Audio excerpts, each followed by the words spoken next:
Oh, Lord. 13. Holy shit. Guy made a 13 on a hole. Ryan McCormick. How do I get that? Oh. Let's look at his shot link here real quick. It happens to everybody. I know. I'm not exempt from it. We're all part of it.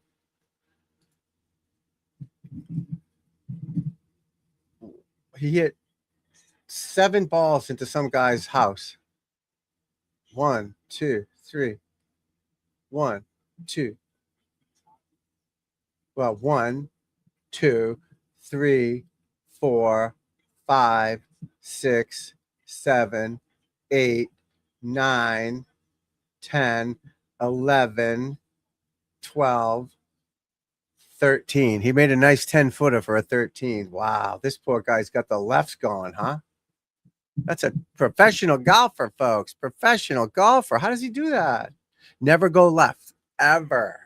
It's so easy not to go left. I don't understand it. You guys are trying to hit the ball dead straight. It's just not going to work. You can hit it straight, but not compared to your alignment. Like the train track thing, to hit it dead straight is almost impossible because the ball's forward in your stance. How are you going to do it when you tilt it back? You can't. I don't understand how people do it. I don't have gears. I don't have physicists working for me. I just know it's easier to aim left and push it back to the center. Could do it at will, on call, anytime you want, no problem. And these guys are trying to line up train track square and hit it down the train tracks. Too hard. You're going to pull it or push it. You can come on this side or this side. When you would rather just come in here every time and just push it to the right slightly. Not slice it. You're not spinning it. Hitting up on it, side bend, Ryan Fox, all the good players, boom. Little push cut. Doesn't slice. But it's certainly not doing this shit that this fella's doing over here on the left. These poor people at the pool, they got a cookout going on Saturday afternoon. The ribs going. They got the nice, what's that grill called? The new famous one with the grill. The guy's side kissed the cook on his shirt. He's all fired up. Brats, the kids are playing cornhole, fucking air mailing it, all that fun stuff. And all of a sudden the Titleist comes in. What the fuck? All right, no big deal. It happens once in a while. These guys are pros. Let's go back to cornhole and cook and bing. What the fuck? Twice happens, whatever. Bing. What the fuck? Now they got a shield up, a fence, umbrellas out. Oh, the poor bastard. We've all been there, right? I don't think I've done that. Hit 7 balls dead left, but maybe dead right, but certainly not dead left. So it happens, guys. That's all right. That's what we're here for. Make fun of everyone else. Makes us feel better, right? Makes us feel better picking on others. That's the motto of today. Bring others down to bring you up. Don't do that. These are jokes, people. Jokes. Oh, what a day, huh? What a day. So for those of you who have been here, you've heard about the shed. I'm not a shed builder. It's still got no roof on it. It's metal. I can't do it. I'm trying. So they get these bikes, 2 bikes online. They're in a box. Easy. Just put the wheel on. No, I got to put the brakes together. Fucking handlebar brakes, back brakes, tighten this. Oh my God, dude. What do they think I am? I am not a contractor. I'm trying like hell. I want to do it and show my kids that I'm a tough guy and Mr. Fix It. And I'm sweating. As you know, I'm out of shape and I'm getting back in shape and all that. I did 20,000 steps yesterday. That's a lie. 19,278 I did yesterday. We'll get to that in a minute. But the bikes, and I'm trying to put this shit together, but I don't know what they expect of me. Back in the day when they were little, they had the Nerf basketball hoop, simple plastic. They didn't care. Now I got a bike that the kid could die on if the brakes aren't right, and TG's putting it together. I'm like, I wouldn't get on it. I wouldn't get on it. And then the shed's still got no roof because there's no holes for the thing. Because they give you this little 2x2x2 metal brackets with holes on each side. No one tells me what's up or down. I don't know. You put the whole thing together, then you got to switch it. Oh my Lord. I thought it's okay. The life of TG here. Crazy. But we did go for a nice walk into Boston last night with the North End. Kids went to wrestling. We walked around. It was way cleaner than I thought. Like the Boston Harbor Walk. Oh, it was beautiful. Under the bridge, lights everywhere, dogs, tennis. They had a baseball, Little League field right on the river, Charles River. Lights. There was no one playing, which sucked, but they were facing the ocean. Oh, it was beautiful. What a spot. You don't have to spend a nickel. Like to park, it's like $50, but or depending on your bar. But it was nice. We had a good time. And the North End is old Boston, Paul Revere's house. George Washington shacked up with Martha a couple nights over there. Lincoln showed up later in the 100 years later with Mary Todd. She was no fun from what I hear, but yeah, it was fun. A lot of walking though, 20,000 steps almost. The cannoli line was an hour and a half. Went out the building. Then you get to the building, there's 6 lines, and there's still an hour and a half. It's almost like the soup Nazi on Seinfeld. Oh, I have another Seinfeld reference coming up too. But the soup Nazi, when you get up there, you got to go two macaroni bisque or whatever. You know what I mean? You have to know what you want, which we did because you're in line for an hour and a half. You should know by the time you get there what you want. So delicious. The cannolis. I got the cannolis. I got the chocolate mousse, and apple crisp. I think my wife got. I still got 1.5 cannolis left because I love them. They're so good. So now I'm carrying that box around for an hour and a half, and we found a pack of rubbers on the boardwalk. Nice pack of rubbers, extra small, so I couldn't use them. That was gross, but other than that, it was clean. There was basketball, bocce courts down there. Oh, it was. I mean, I was psyched because we live in the suburbs, right?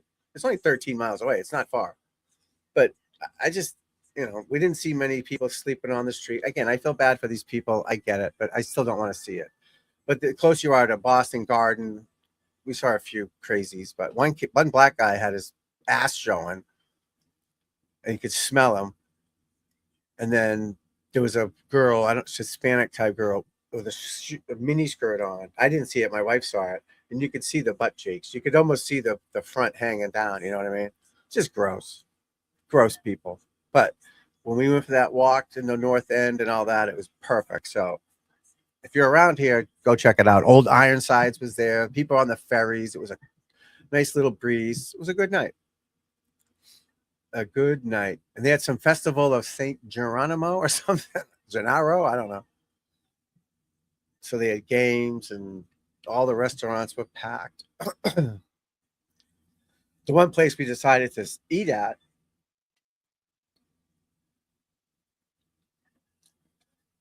we just do the app thing, get the stand-up table. What do you call them? Tall tables? Talls? I don't know. But we were sitting watching Little League and Red Sox. But the apps were terrible. I'm choking on something.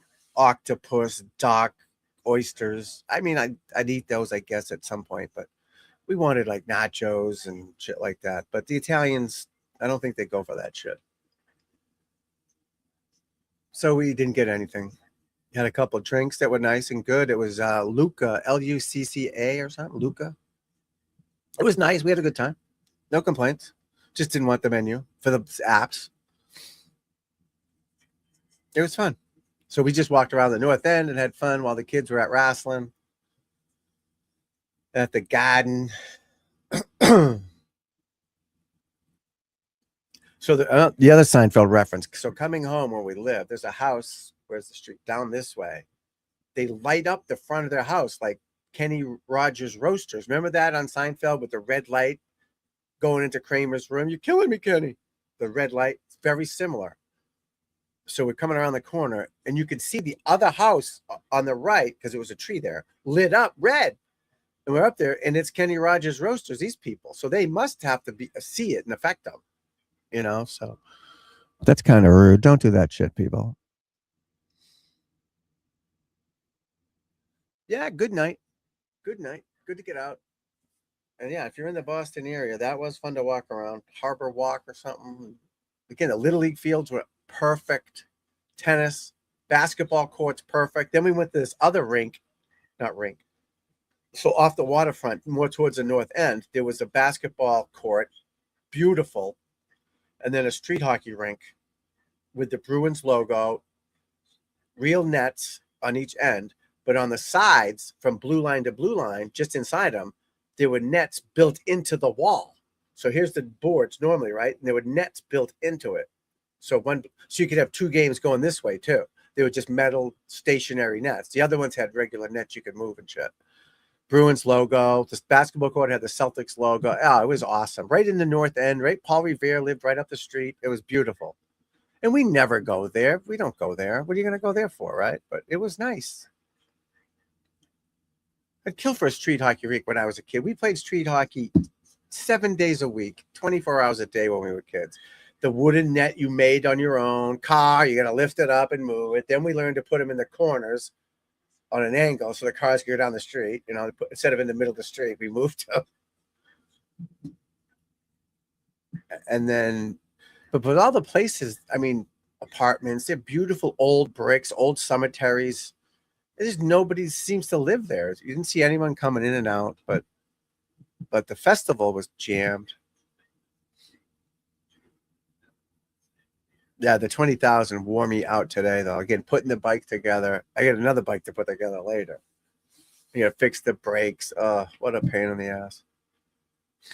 But hey, we'll do that tomorrow. We'll do that tomorrow. You know what I'm saying? Who's that guy in the shirt hanging out? Who's that dude, people? Who's that dude? Are we on Twitter? I don't even know if we're on Twitter. Oh, we are. I'm on Twitter right here. Tweets, man. Tweets. Oh, yeah. We got the U.S. AM. Should be on now, right? Let's see what we got here. 2 up through 3. Jack Whaley. This Jay Lang Jr., let me put that on the screen. Out of San Diego. I'm not sure his heritage. He says American, but he's obviously Asian American. He won like 6-5 yesterday, 5-4. He's probably played the least amount of holes of all the guys that had to get through. So he's a little bit more rested. But yeah, I think he's your winner right there, Jay Lang. But you never know. The highest ranked guy is 60, Jack Whaley. Then you got 8-13 and 8-11 and 15. That should be coming on soon. That should be coming on soon, guys. It's Scotty Scheffler. See, what did I tell you? After the 61, I say it every week. Go back, look at the videos. 61, 70, 71. He's 1 over today. 11 birdies yesterday. You're not going to make him today. So it equals out to 65, 65. But 61, 61 is not happening. Not happening. As good as these guys are, it's not happening. You know? And that's okay. It's part of the game. And we don't want Scotty to run away with it. He's already ahead. Come on. Let's go. Let's get some others up there. Scotty. Victor Hovland's tied with him. 2. Oh, nice. Nice. I did a great thing on Victor Hovland's swing. Check out my channel for that.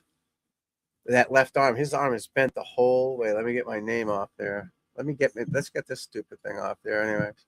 So his left arm is bent throughout the swing. See, it's not dead locked and straight, getting width, all that shit. If that comes naturally to you, go for it. But it normally doesn't. I'd rather see you just turn around, stay centered, and hit up on it, hit behind. Not behind it, but stay behind it and hit up on it. Ricky Fowler, he's already in the top 50, but he wants to be top 30 for next week. So he's hanging right around number 30. He'll be on the bubble next week. Koivin's done, I think. He's not making top 50. Michael Kim's not making top 50. Right on the bubble is Jordan Spieth. He's 50th right now at 14th. He's 6 under. He needs a top 10 to get into next week, Jordan. My boy Garrett, hopefully he'll be on here soon. He's playing his club championship this week. He's one of my loyal followers. So Garrett playing his club championship. We root Garrett on. Obviously, he started at 10. He may pop in here later on if I'm still going, but I'll probably do another night stream again. It's Saturday, right? Yeah. My the lovely Alicia, my wife, has a baby shower tonight, which is fucking stupid. From 6 to 8. So I'm gonna come on like 6:30 to 7:30 just for an hour. Try to find some more loyal followers and customers that I've lost over the last few years because of demonetization for stupid reasons. Stupid reasons. Oberg, he's up there. He's 10th in the world. Well, 10th in the FedEx Cup, anyways.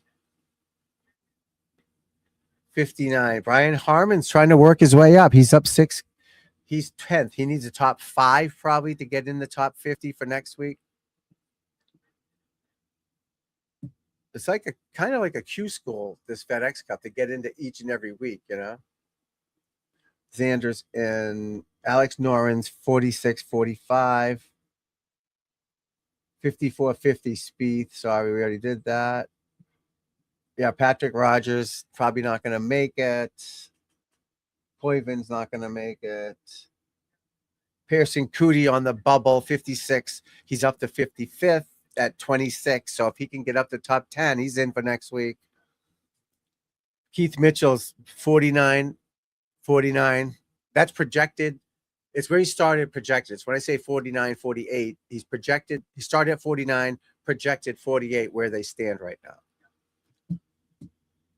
57, Harry Hall, 58, 57. Maverick McNeely, 50th. So he was in before the tournament started. Now he's 52nd, 52nd at tied for 33. So if he finishes top 10, he's in. It's huge money too, guys. Huge money. You'd take that. It's an extra 100 grand, 200 grand over the next 10 years. You get that just stuck in your bank account. How wouldn't you take that? As much as money you have, you never know. I was watching this, I don't know if it was a civil trial with a pitcher who I actually got to play golf with back in the day, him and Mark Gubiza. Scott Erickson, his name was. He made like 50 million.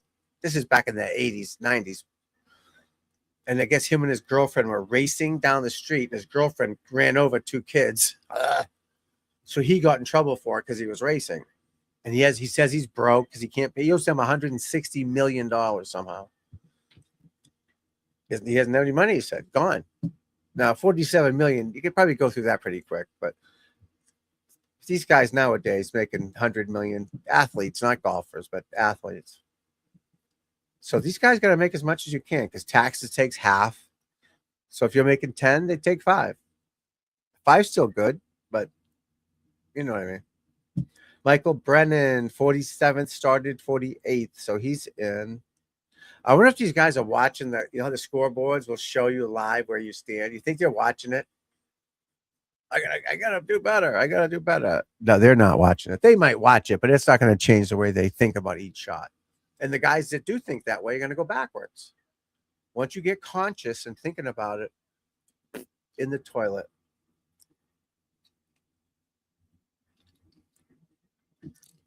In the eau de toilette, as they say. Just JT's in, Jordan Smith out, Højgaard in, Morikawa in, Minwoo in, Corey Connors started at 59. He's dropped to 60. Michael Thor Bjornsson, my boy, he'll be in. He's 38th. He started at the FedEx. He'll be, at this point, he's 40th. Ben Griffin's in. Seb Strock is in. Ricky Castillo is out. Harris English right on the bubble. 50 started at 51. He's dropped 3 spots to 54. Aldrich Gaita, he's done, I think.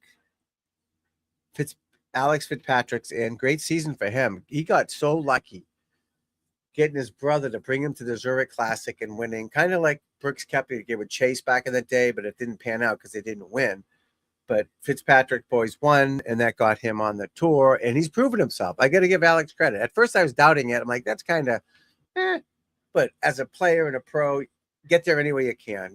Get there and then prove yourself, which he did. He proved himself. So you got to love that. McIlroy is playing dog shit. 74, 70, 72, but he's in the playoffs till the end, no matter what. Christopher Reitan is in the playoffs, no matter what. Justin Rose, the ageless one, is in the playoffs, no matter what. Akshay Bhatia, he's in there no matter what. Ryan Fox, British Open slump. Probably too many Fosters out of that trophy. And then you got Sahith Theegala, 10 over. But he's in. He's 44th, so he's in next week for sure. Maybe not the Tour Championship. It gets tighter next week because you got to go to 30. Robert McIntyre hit the ball all over the map. He withdrew, and Daniel Berger did not sign up in time. So there's only 68 players playing. FYI. All right, let's go back to the leaders. Victor, 10 under. See? No. Scotty, I told you. Now, Scotty's going to shoot 63 tomorrow. Watch out for Scotty tomorrow. Right now, your best bet is Si Woo Kim at 4,000. Wait, so you bet 20 to win what? 800? 800? Is that how it works?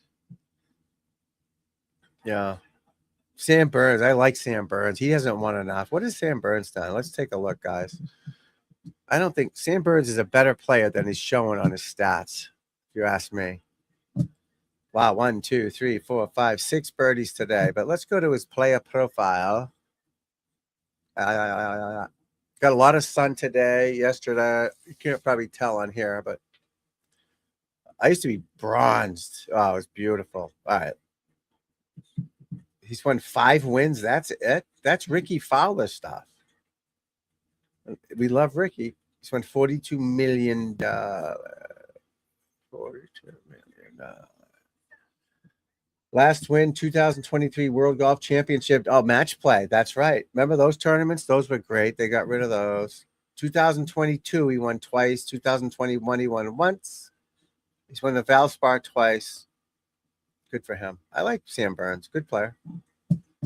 But again, there's no runaways, like Tiger, Phil, VJ. Those guys would win. David Duval. Oh, those were the days. So Scheffler's still your favorite at 100, plus 100. And then Victor's plus 350. Your next one is 1,500, Fleetwood and Aberg. And after that, it's who knows what. So plus 100, is that what it is? 1,000 to 1? Jackson Coiven? Yeah, he's not winning, though. Still, you throw a 5 on one of these older guys. The guys are out of it. You never know. Si Woo Kim plus 3,500. The PGA Tour odds of winning after 3 rounds, being the leader, is 35%, I think. 35%? Because we did the stats the other day. After first round, it's 7%. First round's nothing. Then we went to third round. It was like 35% chance of winning. The leader after 3 rounds. Alex Noren, 5 under. Matty Fitz with that stupid dancing. He looks like he don't even care. We followed Matty Fitz since he was a kid at the amateur, at the country club. Me and my son, Tammy Boy. Tammy Boy. Remember that movie? Tammy Boy. All right. We got Aberg. He's got 123 meters left, which means nothing to me. 135 yards. He's got a wedge. He's a sexy, good-looking dude. Look at that swing, too. Just perfect. He's won twice. Maybe once. Nice shot. Again, great talent, great players, but they were putting him in the Hall of Fame 2 years ago. He's like Coiven. All right, Burns, he's got a Texas wedge off the green, 7,500 feet, ball's rolling, still going towards the cup. Turn, baby. As they say, great lag. That's about a foot. Easy par. Nice job, Burnsy. He's got the Cane's chicken fingers out on his collar, so we love that. All right, Scheffler in the greenside bunker. It's a short one. It should be pretty easy. It's a little upslope, which we love. Ball's in the air. Oh, he didn't like it. Still a good shot. 3 feet to the right. He didn't like it because they're trying to hold these. They're not trying to get these close. They're trying to hold them. Trust me. They're trying to hole him. Victor Hovland, my boy, watch his left arm bend the whole swing. It has to because he swings left, so his arm has to bend. Otherwise, he'd go straight, right? Does that make sense? You can't swing left without your arm bending unless you go over it. Then the ball's going 2 miles left. I like Victor. I don't know why. My wife hates Scheffler. Hates him. And she loves everybody. She likes me, right? All right, who's this? Jake Canapi, birdie putt. Drano, get the 7. He's like Gerard. Him and Gerard are the same. They're just lurkers. They haven't won shit yet, but they're lurkers. Where is Gerard? Our boy, Gerard. Good players. Good players. Yeah, I need to wear the sunglasses again. We walk around that pond, right? I squint and I get tan lines. Look at that. I got hit in the face yesterday with a wiffle ball right there. Right there. I was trying to bat. Bang. Bang. We went to wrestling. Oh, I forgot. We went to wrestling last night, too. Forgot about that. JJ Spawn of Satan. There we go. Long putt. Long roll. Good roll. Good roll. This Jacob Bridgman, too. He's a lurker. He's always there, hanging out, doing the right thing, just making his cash, collecting checks like an ATM machine. You got to love it. Sanjay M, dude, you got to go on the Ozempic for the face. You got a fat face. The hat looks fucked up. I'm sure he's a nice dude. We know his caddy. Burns A. That's a classic look. The blue pants, navy blue, white shirt. Classic look. I love it. Oh, what a bounce. What a bounce. What happened here? What's happening? I'm tired. That was a rough day, though. 20,000 steps. Me and my beautiful daughter, I did this in the morning, took my son to the dentist, came back. We walked around the lake for an hour, which is 6,500 steps, hot out. What do we do after that? Then I came back and did this for another 2 hours. Then we drove into town to go to the wrestling. We walked around all night there. It was a long day.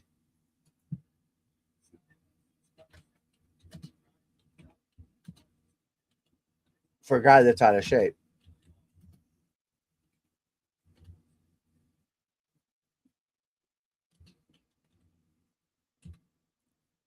You know, for a guy who's out of shape, that's a lot of walking. And then slept okay, got up, did our thing, gave a couple lessons in person at the range this morning. Now we're back to the tubes. Back to the tubes, baby. Victor, I love Victor. He's one of those health freaks, though. He eats tofu, what do you call it? Tofu, no meat. The people that don't eat meat are like, they look limey, not lime, greenish colored, weirdo color. I mean, I always thought animals were put out there for us to eat, not dogs and cats like in Asia, but just kidding, Asia. I love you. Because I've been to Asia a bunch. But like cows and chickens. Let's check out the US Am real quick, folks. US Amateur. Carter Laughlin, 2 down to Jack Whaley out of England. And the American Jay Lang, he drops 1 hole to Logan Riley out of California out of Virginia. So we got a Georgian, a Californian, a Virginian, and an Englander in the final 4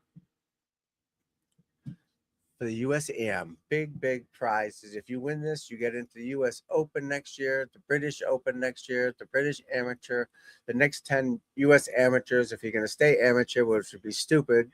But again, they get paid now. So what's the incentive to go pro, right? They're all making millions as amateurs. Like, what's his name? The kid from Texas, Peyton Manning's nephew. Oh, my Lord. What is he making, right?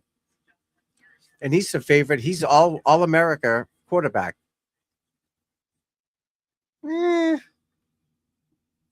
My boy Mensa out of Duke/Miami, he played a year and did great, and he's not the favorite. He's on the second team All-America. How is Peyton Manning's, just because he's Peyton Manning's kid? He didn't even play the last 3 years. Archie Manning Jr., the 15th, whatever his name is. And I'm sure he's a great player, but he's not better than Mensa, because Mensa played last year and showed the numbers, you know. I know he got in a few games, but oh, nice shot, Tommy Fleetwood. Standard Portland Classic for the LPGA's on. I love the ladies golf. We're going next week, me and the beautiful Alicia. But you got to watch the dudes on TV. No offense. European Tour was Romain Laskin was winning. Lasagny. How do you say his name? Langasque? Yeah, European Tour. Romain Langasque. Then you got, looks like China, Yuhan Zhao, and another Frenchman. 2 Frenchmen. Antoine Rosna, I've heard of him. Caleb Surratt out of USA. Matthew Jordan out of England. 2 Denmarkians, Jeff Wither and Rasmus Hogard. They're Denmark, right? Yeah, Denmark. Just want to make sure I don't want to piss anyone off. Then you get Brandon Stone, South Africa. 2 Scots, Ewan Ferguson and Edwin Adam. Bubba Watson, he's hanging in there. He's tied for 11th. Bubba. Oh, look! I love the long names. You know I do. Look at this one. Oh, did I switch it? Look at this name. Oyhan Guilamandlakado. Oh, I love him. The guy above him is Nikolai von Dellingshausen. All right, come on, Burnsy. Burnsy's 9 under. He's got 175 to the hole. It's probably a 6 iron. Ball's in the air. He's looking at it. Little firm. Where is it? I don't see it. It's hot. When you're in the first cut, you get flyers, baby. Little. There's Victor. Oh, he's going over some trees. He's hitting a high cut. Yeah. See how he's on the right side of the tee, hitting the fade? See the ball curve? Right side of the tee, aim left. Boom. You playing those angles in your mind. Wow, what a great swing. Yeah, Victor likes tofu and lizard and all that shit. Victor's a good dude. All right, now you got Scheffler and M. Scheffler is what? 2 something? Sanjay M. His caddy is Willie Wilcox? Is that his caddy? I believe it's Willie Wilcox. Those my cheers.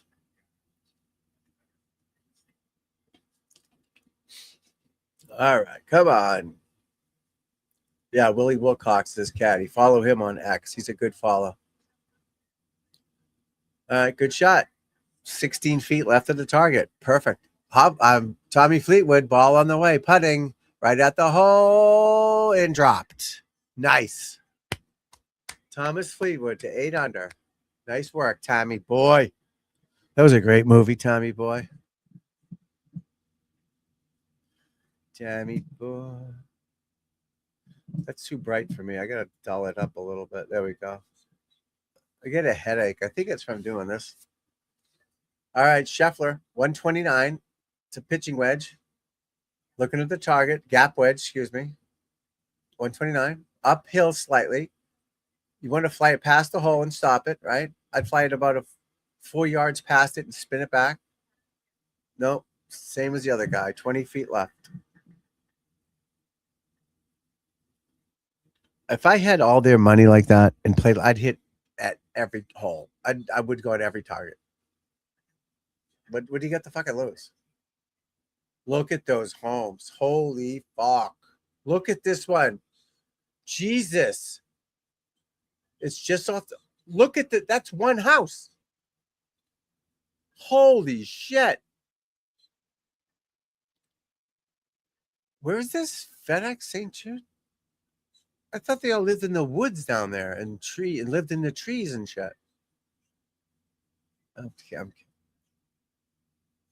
joking. All right. Soo Kim for birdie. Nope. Not going to happen. Not going to happen.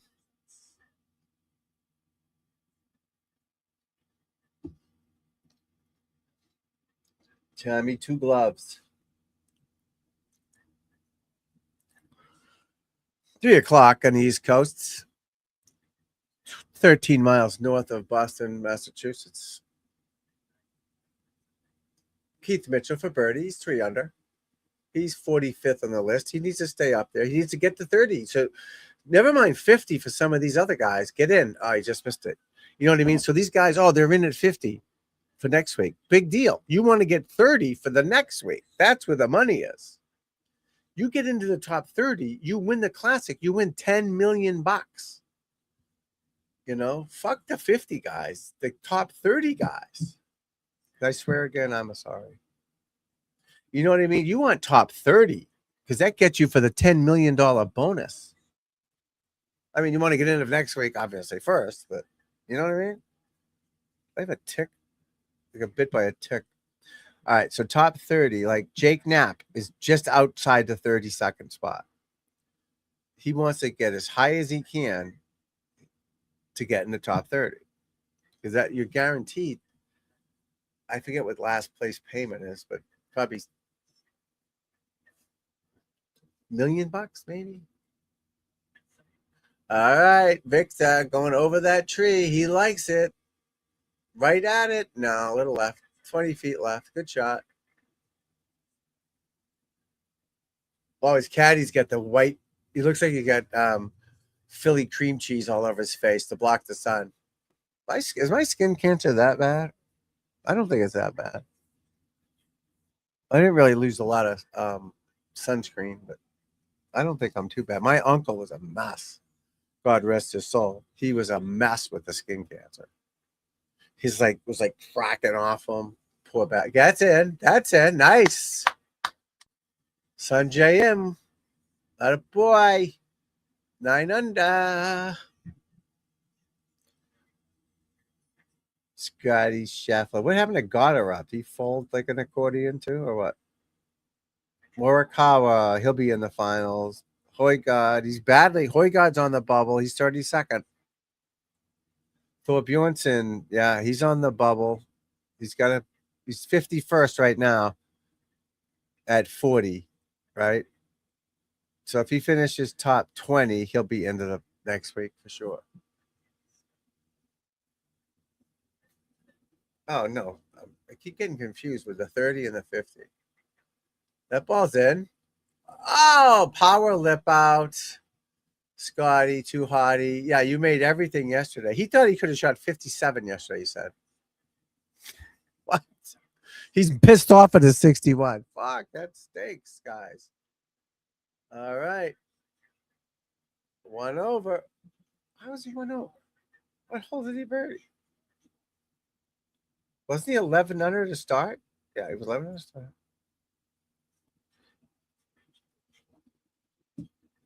That doesn't make any sense.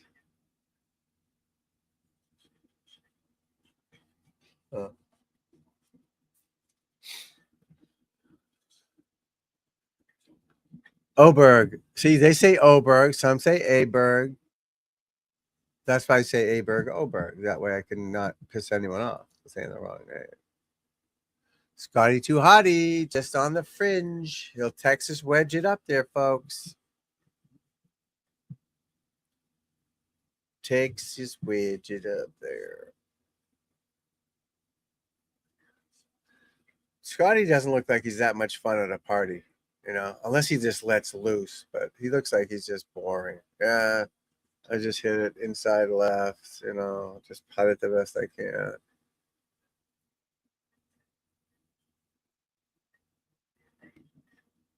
Take dead aim. That was a book, I think. Take dead aim. Yeah, no shit. All right, we got a Hershey pen. This is the PGA back in 2011. Hershey.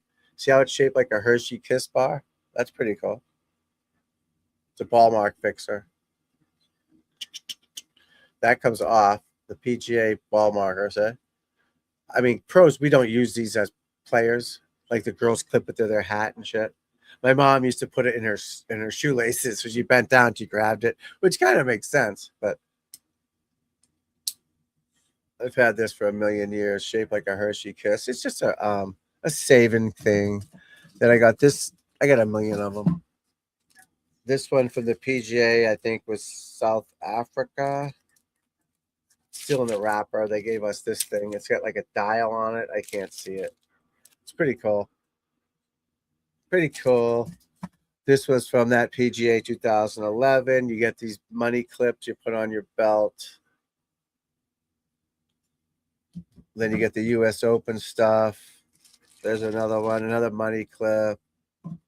When you qualify for the tournaments, there's another one. You qualify, you put it on your belt. So when you walk into the clubhouse, they know you're a player. I get so many of them. There's a Titleist one here. This is pretty cool. 75 years and counting for Titleist. It has a ball marker in the middle. You take it out. If you can see that, it's pretty cool.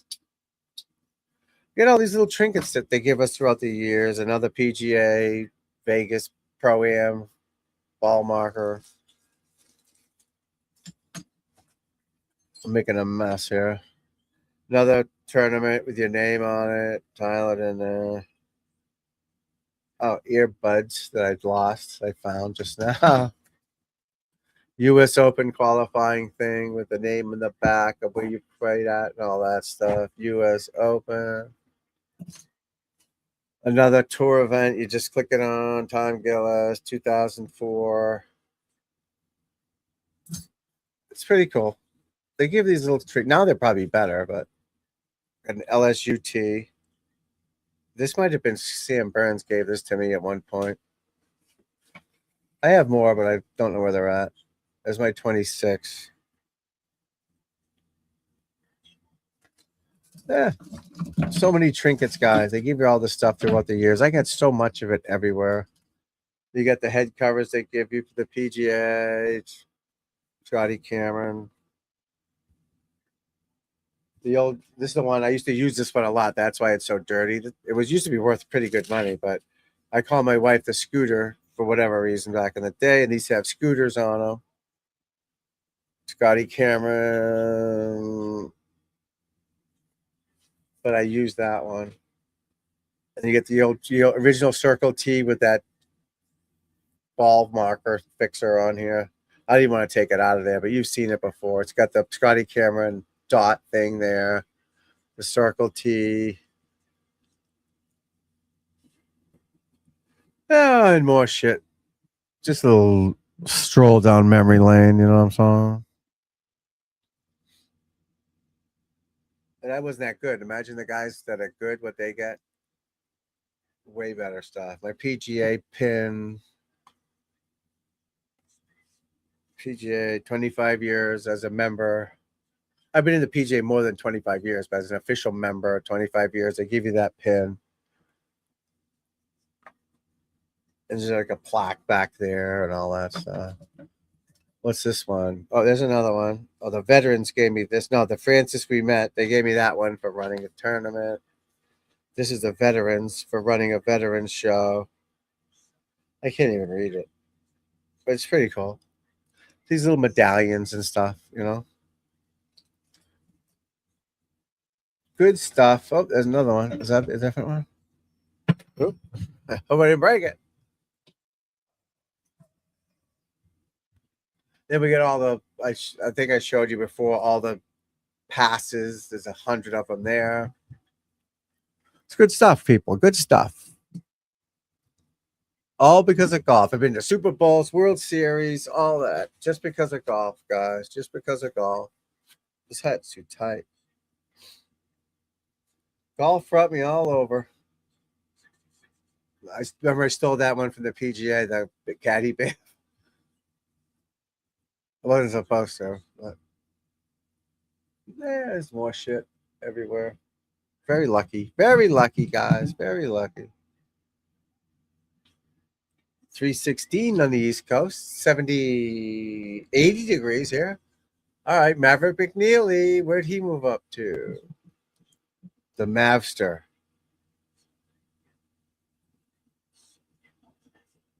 I don't see his name. There he is. 22nd. Right now, he's 51st. He will not be playing next week if everything ended as we speak, but it's not. So he's got hope. He's got tomorrow, too, you know? He looks like he's got my logo on his shirt. I think they stole it from me. Sanjay M. My logo is very similar to that Biblica one with the oval, but I've had mine for 25 years. They may have too, but very similar to me. That'd be funny if they sued me for it. You stole our logo, man.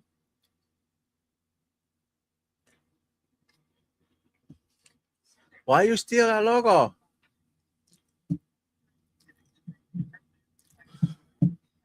No offense to the Asians. I'm not making fun of you. I love you all. I lived in Thailand for a year.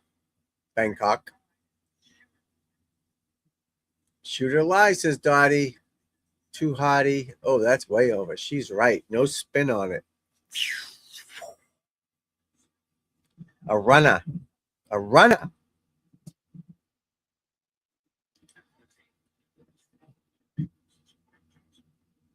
Who's this? Who is it? Bernsey, my boy. It's about 40 feet for birdie. Not going to get there. Not going to get there. Put the brakes on. Dogs are barking. We got to check out the ring camera, see if someone's breaking into my palatial estate. There's probably these assholes. They piss on my lawn. I'm so mad. I don't care what you people say. So we have a dog, and his pee kills the ground, kills the grass, right? So we have him pee in the same spot in the backyard every day. Big deal. But these people in the front, they walk the dog, they let him just piss and shit in our lawn. They still pick it up, but there's still sludge marks from the shit. Stop it. Piss at your own house, then take him out.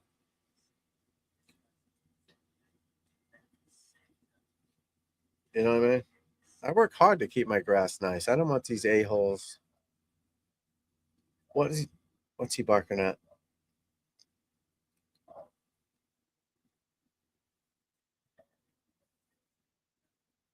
I don't see it.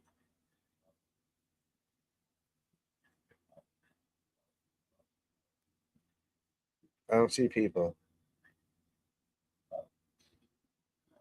Oh, Jordan Spieth, Texas wedge off the green. He just left it short.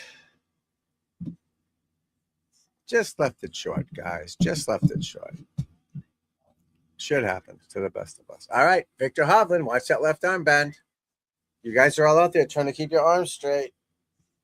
Like you're tied up. That Ben Hogan book is the worst book ever made for golf teaching. The worst. Do not watch it. Do not read it. It's terrible. I remember the poor guy died, but I've never said it was in Asia. We went over together. Tim Strawn, his name was. He got his arms locked like this. I mean, the guy is a pretty good player, but fuck, relax, bro. He's like locked up with his arms straight. Yeah, the Ben Hogan book sucks. Don't copy that. Copy Ben Hogan, but not the book because it wasn't the same thing. Oh, USAM. Here we go. Oh, this is my boy Jay Lang. No, is that a woman? Oh, this is LPGA. Oh, Banana Ball's on. Loco Tocos. Loco Cocos. Is this live? Please be live. Repeat. What do you guys think of Banana Ball? Do you like it? Would you go to it?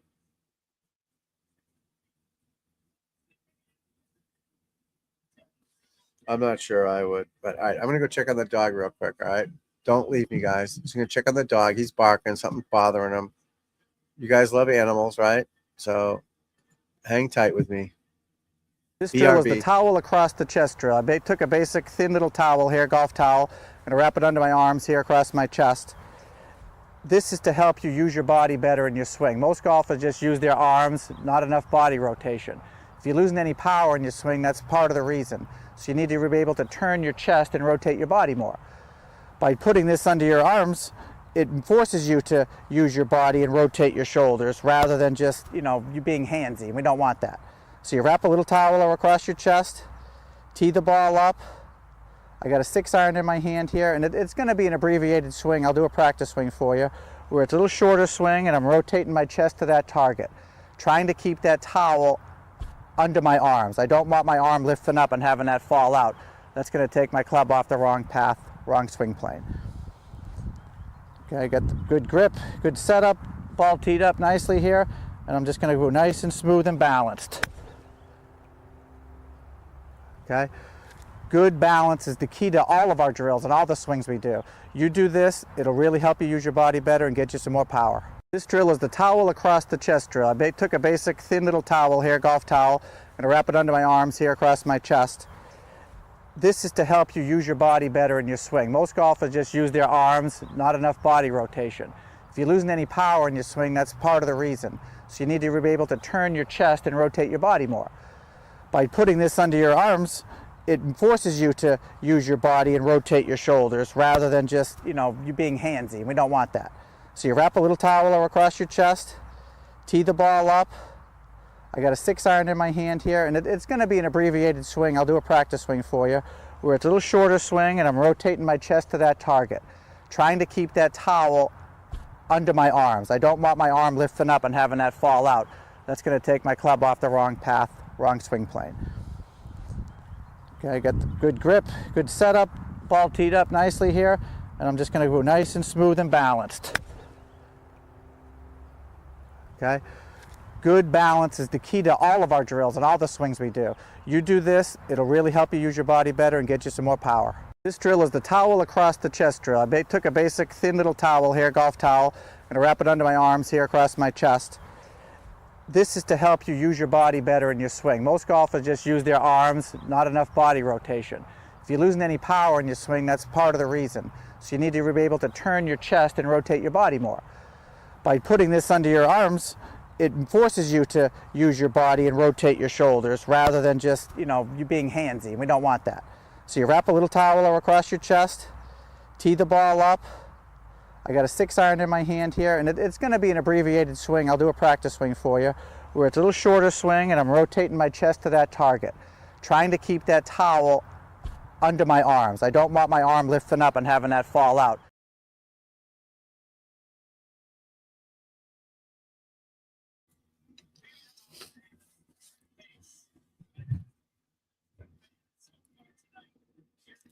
I got the cannoli, one of them. Literally right from Italy, the best in the business, guys.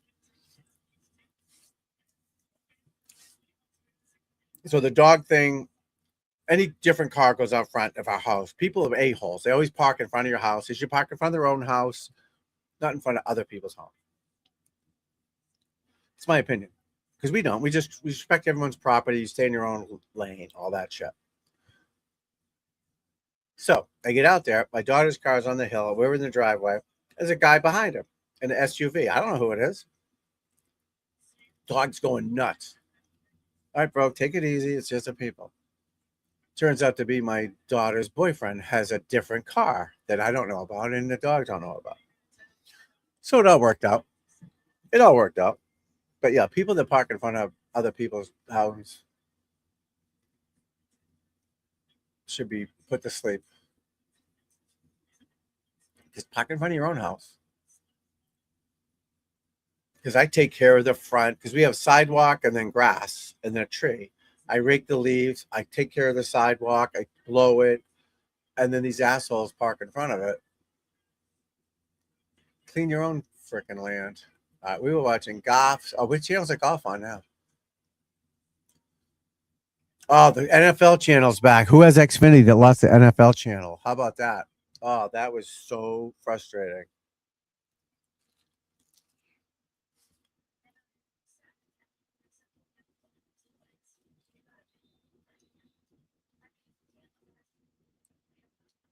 Live.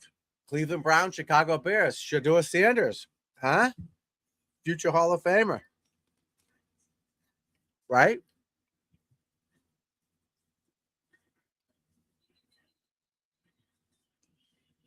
He's got his number 2 back. You can go like this. Rocket Ismail, offsides. Rocket Ismail. Remember Rocket Ismail, anybody? Oh, this is so good, guys. You got to try it. Oh, it's so good. It's so good. Apparently, it's cheese.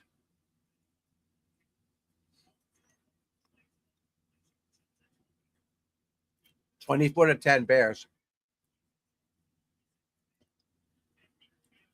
Jim McMahon back to pass. Incomplete. This is so good. Thank God I got 2 of them, right? How do you get one? You're in line for 2 hours. You got to get more than one.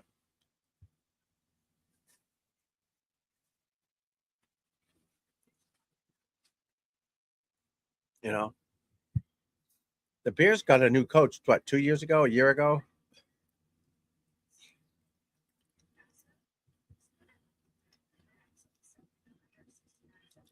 Seems to be working out. Oh, they got a woman broadcaster.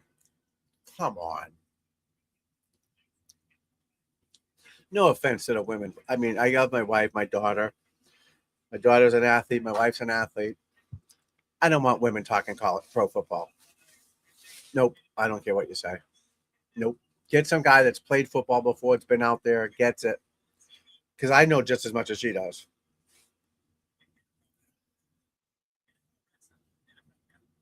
You sexist. No, nothing to do with that. When I watch the girls softball, I want all girls doing it. I don't want dudes talking about it. I want the girls talking about softball. Oh, I played shortstop. This is what we did on double play. We flipped it this way. We flipped it that way. Watching that rise ball come in. I don't want Jim Nance doing softball. No. That brings you to Little League now. Do I want 12-year-olds doing Little League? I might. They'd probably be better than some of these people because they were out there. Here's some 12-year-old kid going, I was out there against this big guy, weighs 80 pounds, right? He's like, I'm up there against this guy weighed 160, and he's throwing smoke, 50 miles an hour. But at 60 feet, that's 80.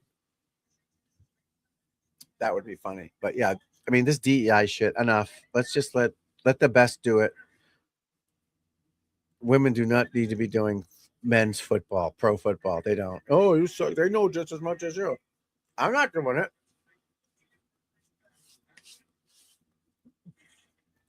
My wife says it. My daughter says it. So that backs me up. Before we came on, I was watching the Pistons Bad Boys on 30 for 30 when they played the Celtics, and Bill Laimbeer, Isaiah, the Worm, Rodman beating everyone up. That was awesome. Dick Stockton was the guy. Every set you see the same guy on there doing it. Oh, it was amazing. Amazing stuff, I miss those days because it's real shit, Hey, what's up, my friend? I cannot believe I got you. I appreciate it, my friend. Yeah, I still sub to your stuff. You do the video stuff, video games. I remember you. Yeah, I'm a sub to your guys, my friend. I appreciate it. You're a good dude, man. I love it. I love it. I like your video. We subscribe, all that shit. I love it. We got to hook each other up. Take care of each other. It's tough world, this YouTube world. People don't get it, how hard it is to do it. All right, is that Shadua? No. So Shadua's number 1? I don't know.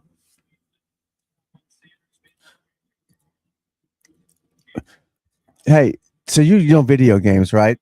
If I wanted to play PGA Tour Tiger Woods live, would say whoever signs up on, can I play it on my channel as they're playing it? So I'm trying to create like a league.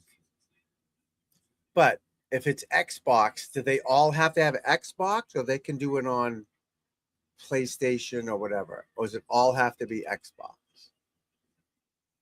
Or is it PlayStation, the other one? You know what I mean? So in the wintertime, I want to create a nice golf league with hopefully 100 people, but 20 people, 30 people. And we all play golf and a season-long thing. So just like on the PGA Tour, you have a tournament every week. One night, I guess. Not 4 days. But I know nothing about video games. I played them back in the day, but not like now. Now it's crazy. It's awesome. It's awesome crazy. Hey, Spawn, have you ever heard of a game Overwatch? Overwatch. My son is like one of the best at it. And I'm trying to encourage him because I see the numbers. I see him do it. Trying to encourage him to start a channel up. All right, we got a lot of questions going on here. Yes. Well, as many people play games, but it depends on platform and who has it. It's up to you. You have platforms like consoles and PC. Oh, I see. They both have to be on that. Oh, okay. Yeah, Overwatch. My son is really good at it. I'm not doing the Overwatch, but I want him to start a channel and maybe he can 5 years from now start making. So he's 19. He's like, he's good at it. I've seen the numbers and but as far as me with the golf, the PGA Tour, it used to be called Tiger Woods. Now it's Rory McIlroy, I guess, because Tiger's the devil. You don't have that one? Okay.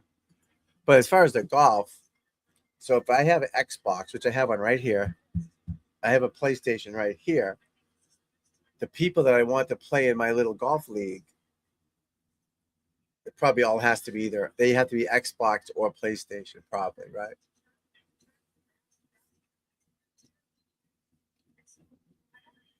But these games, my oldest son oh, okay. That's a smart move. Smart. Yeah, he's good at it. And he's a shy kid. He's reserved. And I said, if you're playing it, you might as well do it. Who cares? What are they going to do, But my oldest son, he was a professional. I believe he was on the Anaheim Ducks because he's got all the trophies and all this shit. He was on their NHL E team. They call the E team, I think.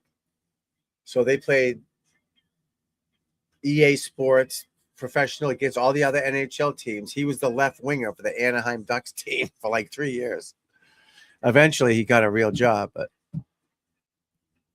I see. Yeah. So they'll ask everybody, like, which one do you use? I've had like 10 people sign up so far. It's probably not going to happen until January because the weather and all that. But make sure if it's all Xbox or I don't know. I thought there was a way you could combine them, but maybe not. I gotcha. Yeah. Yeah. Back in the day, we were playing Blades of Steel. Have you ever seen Blades of Steel? I'm gonna bring it up. It's so funny. Now this is back in the 90s. Where do you see this? Where do you see this? This was our NHL game that we thought was the best thing in the world back in the 90s. Watch this. This is hot garbage right now. Can I bring it up? Video.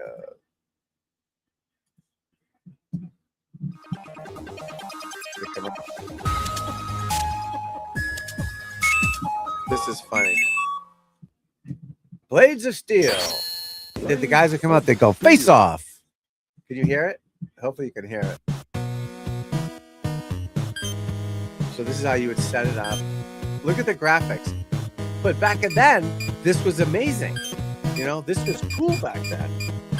We didn't know it was going to get that much better.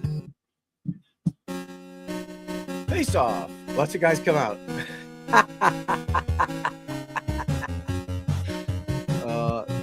Then tested first. There you go. Wings of Bow. There you go. That's going way back, buddy. But we thought this was cool back then. Blades of Steel. Watch, when they get up there, the guy's going to go face off. So they're going through the whole thing as if we're playing.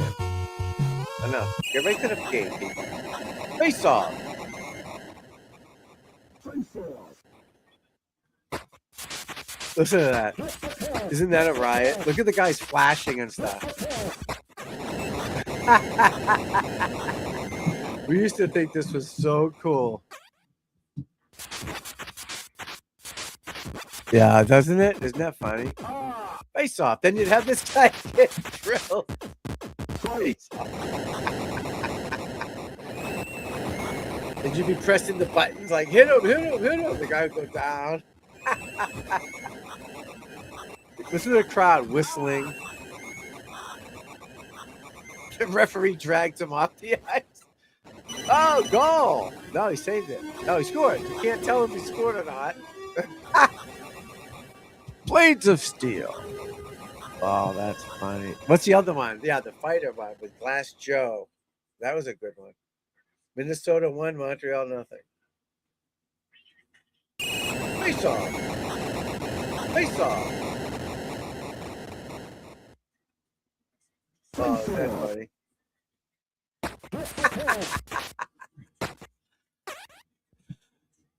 Oh, I know. Oh.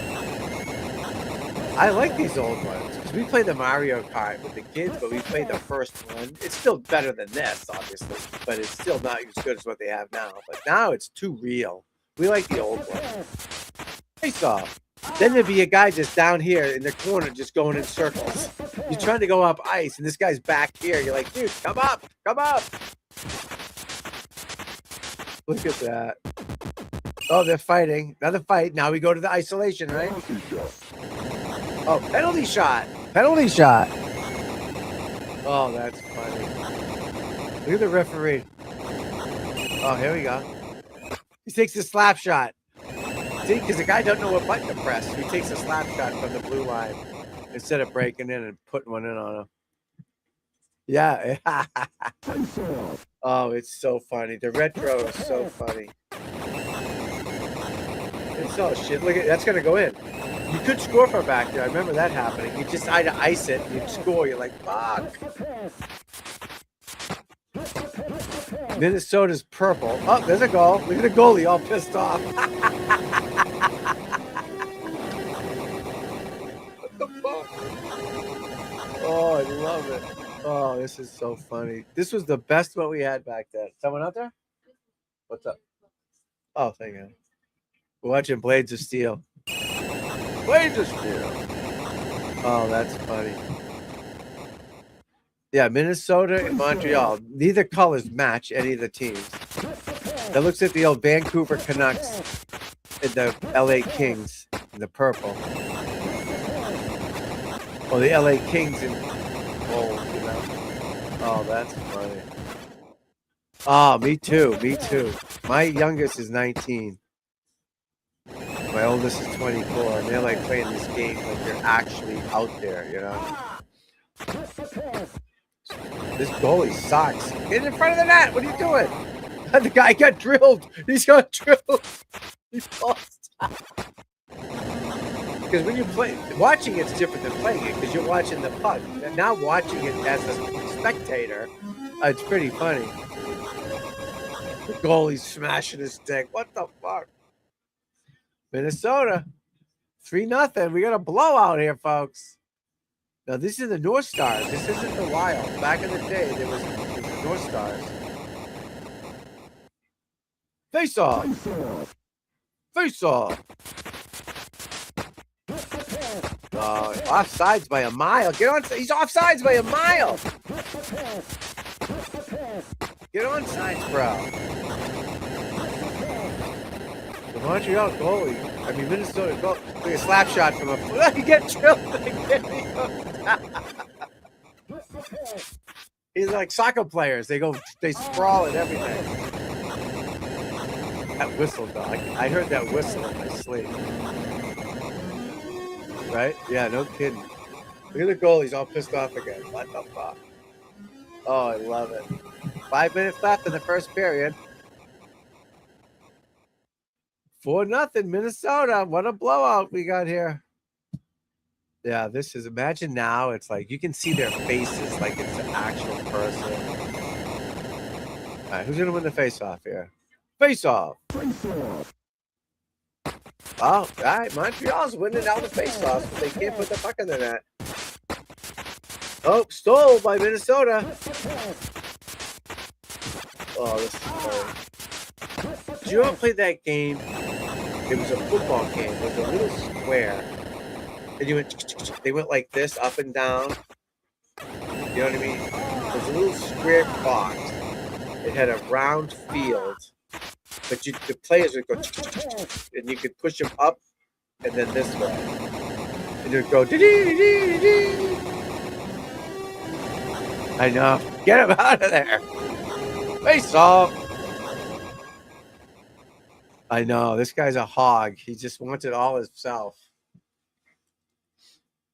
I remember the first day we got a Rubik's Cube. I fucking smashed it in a million pieces.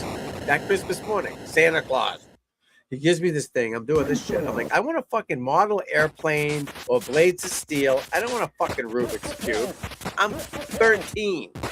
And I just smashed it and it broke into pieces. Then I snuck out and bought a new one, took all the stickers off and switched them to make it look like I did it. And you could tell I didn't because the stickers were crooked or warped and shit, bubbles in them. I did it. Fucking Rubik's Cube to a kid.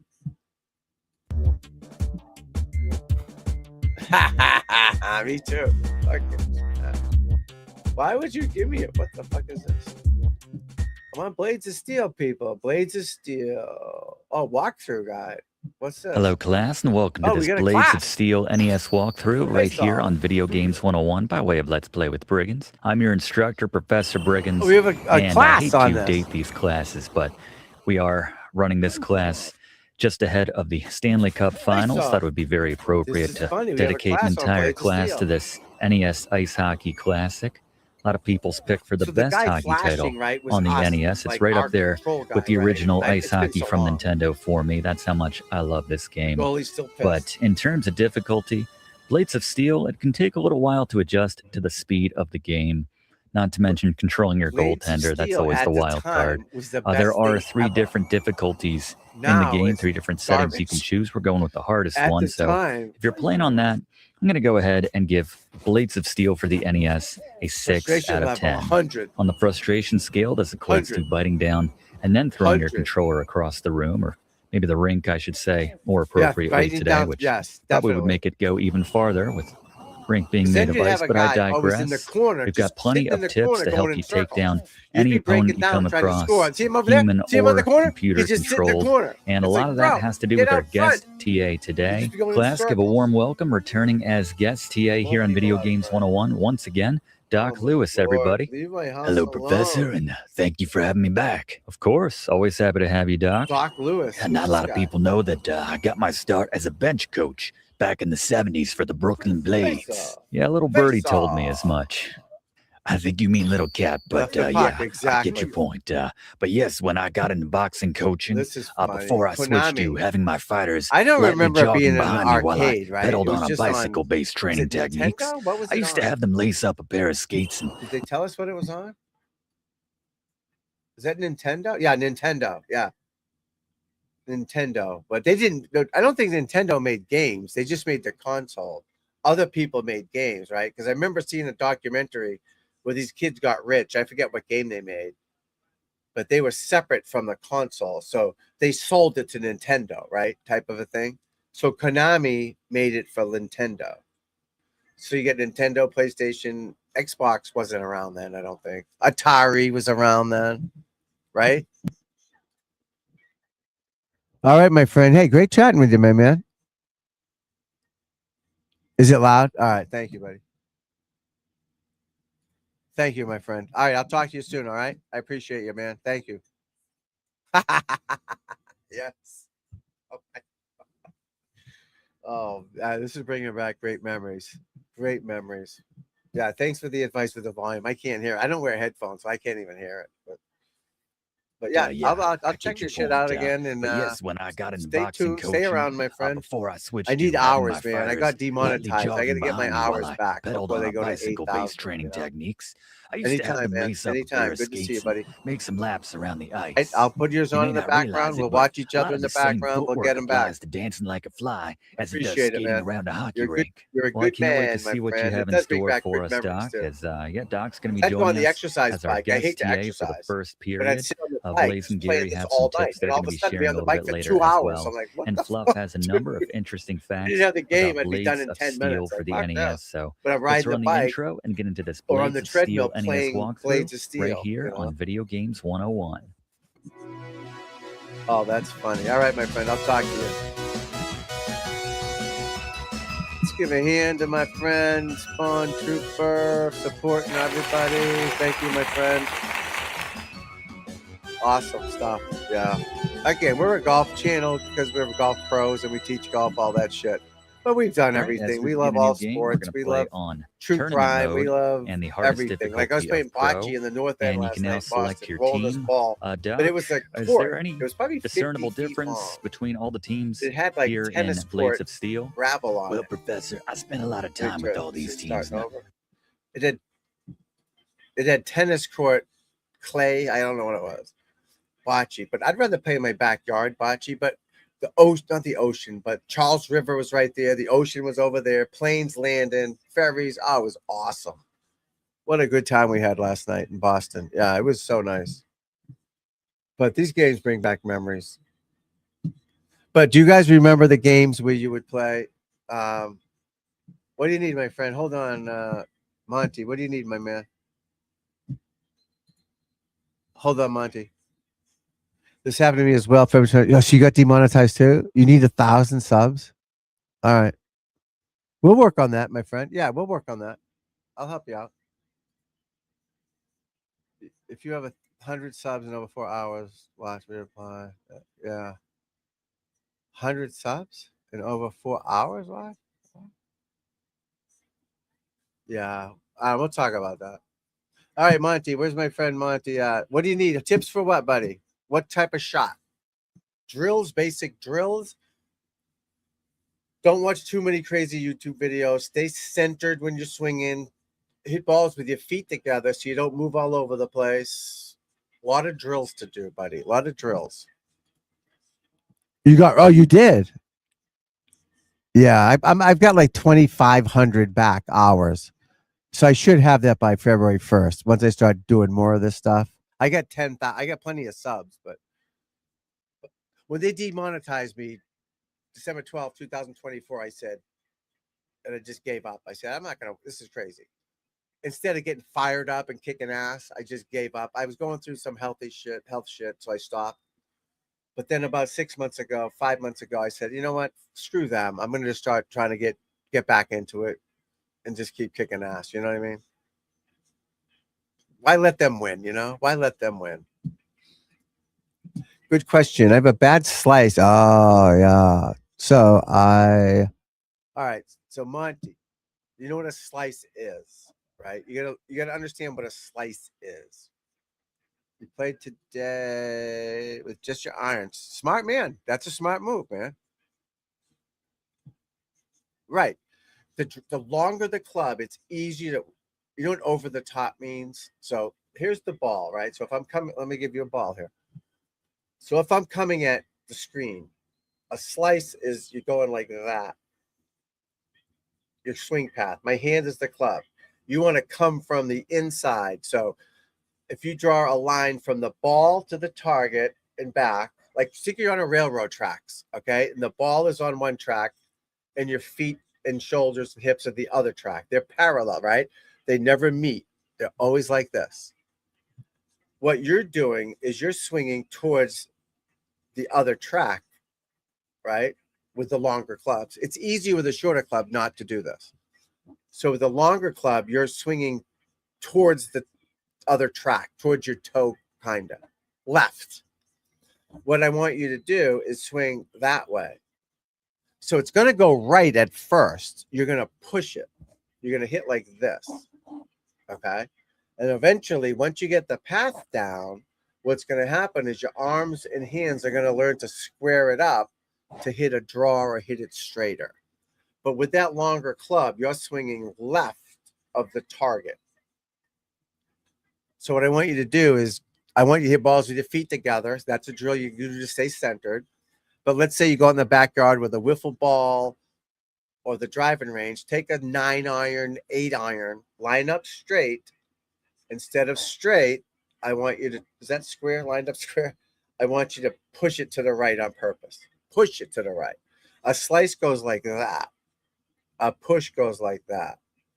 So at least you're training your path. And then once your path is better, then we can work on releasing your arms, which square the club face up. Does that make sense?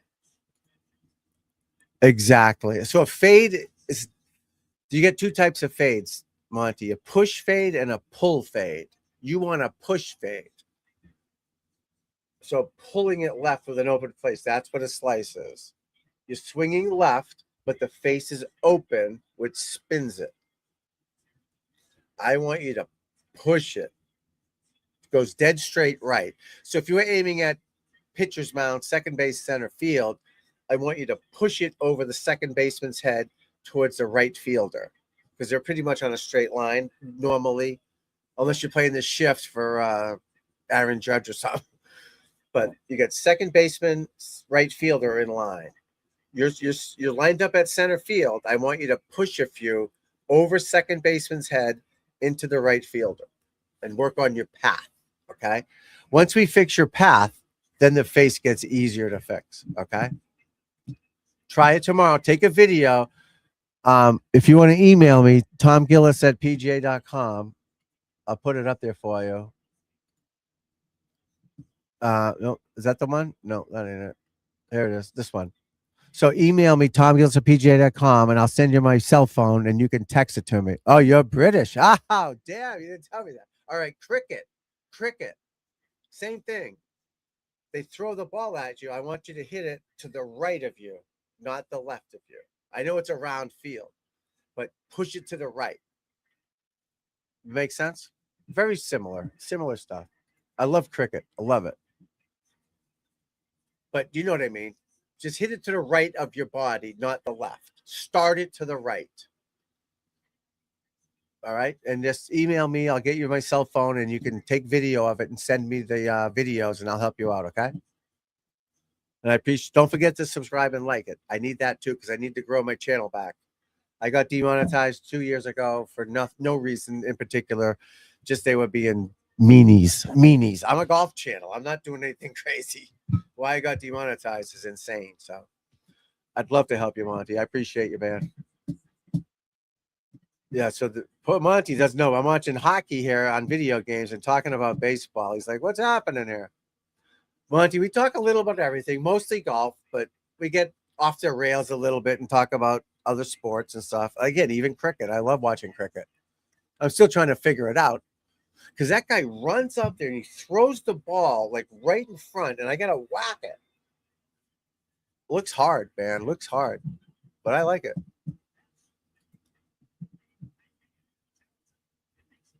Do you know what's his name? Kane? What's his first name? Kane. I love him. Kane. The footballer, Kane. Miles Kane, is it? Yeah, I try to watch it. I'm trying to learn it, my friend, because we have the channel now. What? Well, you can't see it, but the channel is called Sweep or something. And they show cricket all day long. And I'm trying to learn it. I watched Trevor Bauer from Momentum Sports. He's a baseball pitcher, but he has his own side business. And these guys went to a cricket camp and stuff and tried to learn it. And I'm getting there. Harry Kane, that's it. Harry Kane. I love him. Harry Kane. It's like Hurricane, Harry Kane, Hurricane. Yeah, cricket's fun to watch. Let me see if I can get it on right now. Sweep channel. Oh, not sleep, sweep. Sweep. I keep saying sleep. Sweep. Keep saying sleep. I guess I don't talk properly here, but it's definitely a channel here to watch it, because I was watching it the other day.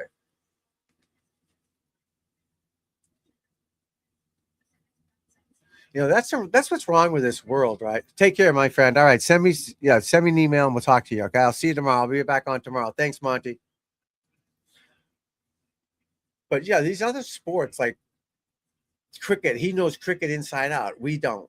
Or Australian rules football, where you can kick it or throw it.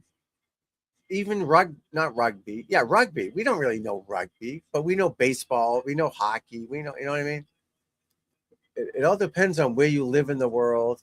Look, I got IndyCar racing, football, Saudi Pro League, Premier League, Major League Pickleball, baseball, tennis, football, American football, IndyCar racing, LPGA Tour, and horse racing.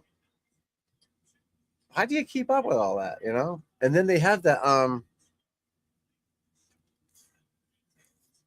cricket channel, but I think it's called Sweep for some reason. I never heard of it until like last week. I saw the guys. I was trying to watch it. It was two guys from England, two teams from England playing. And the guy would run up and fire the ball right almost at the guy's feet, and it bounces, and you got to whack it. But you can hit it anywhere. Then you got to run between these wickets. It's pretty fun, but you got to watch it more to learn it, I remember betting on it one night on DraftKings. I probably had 19 tequila shots.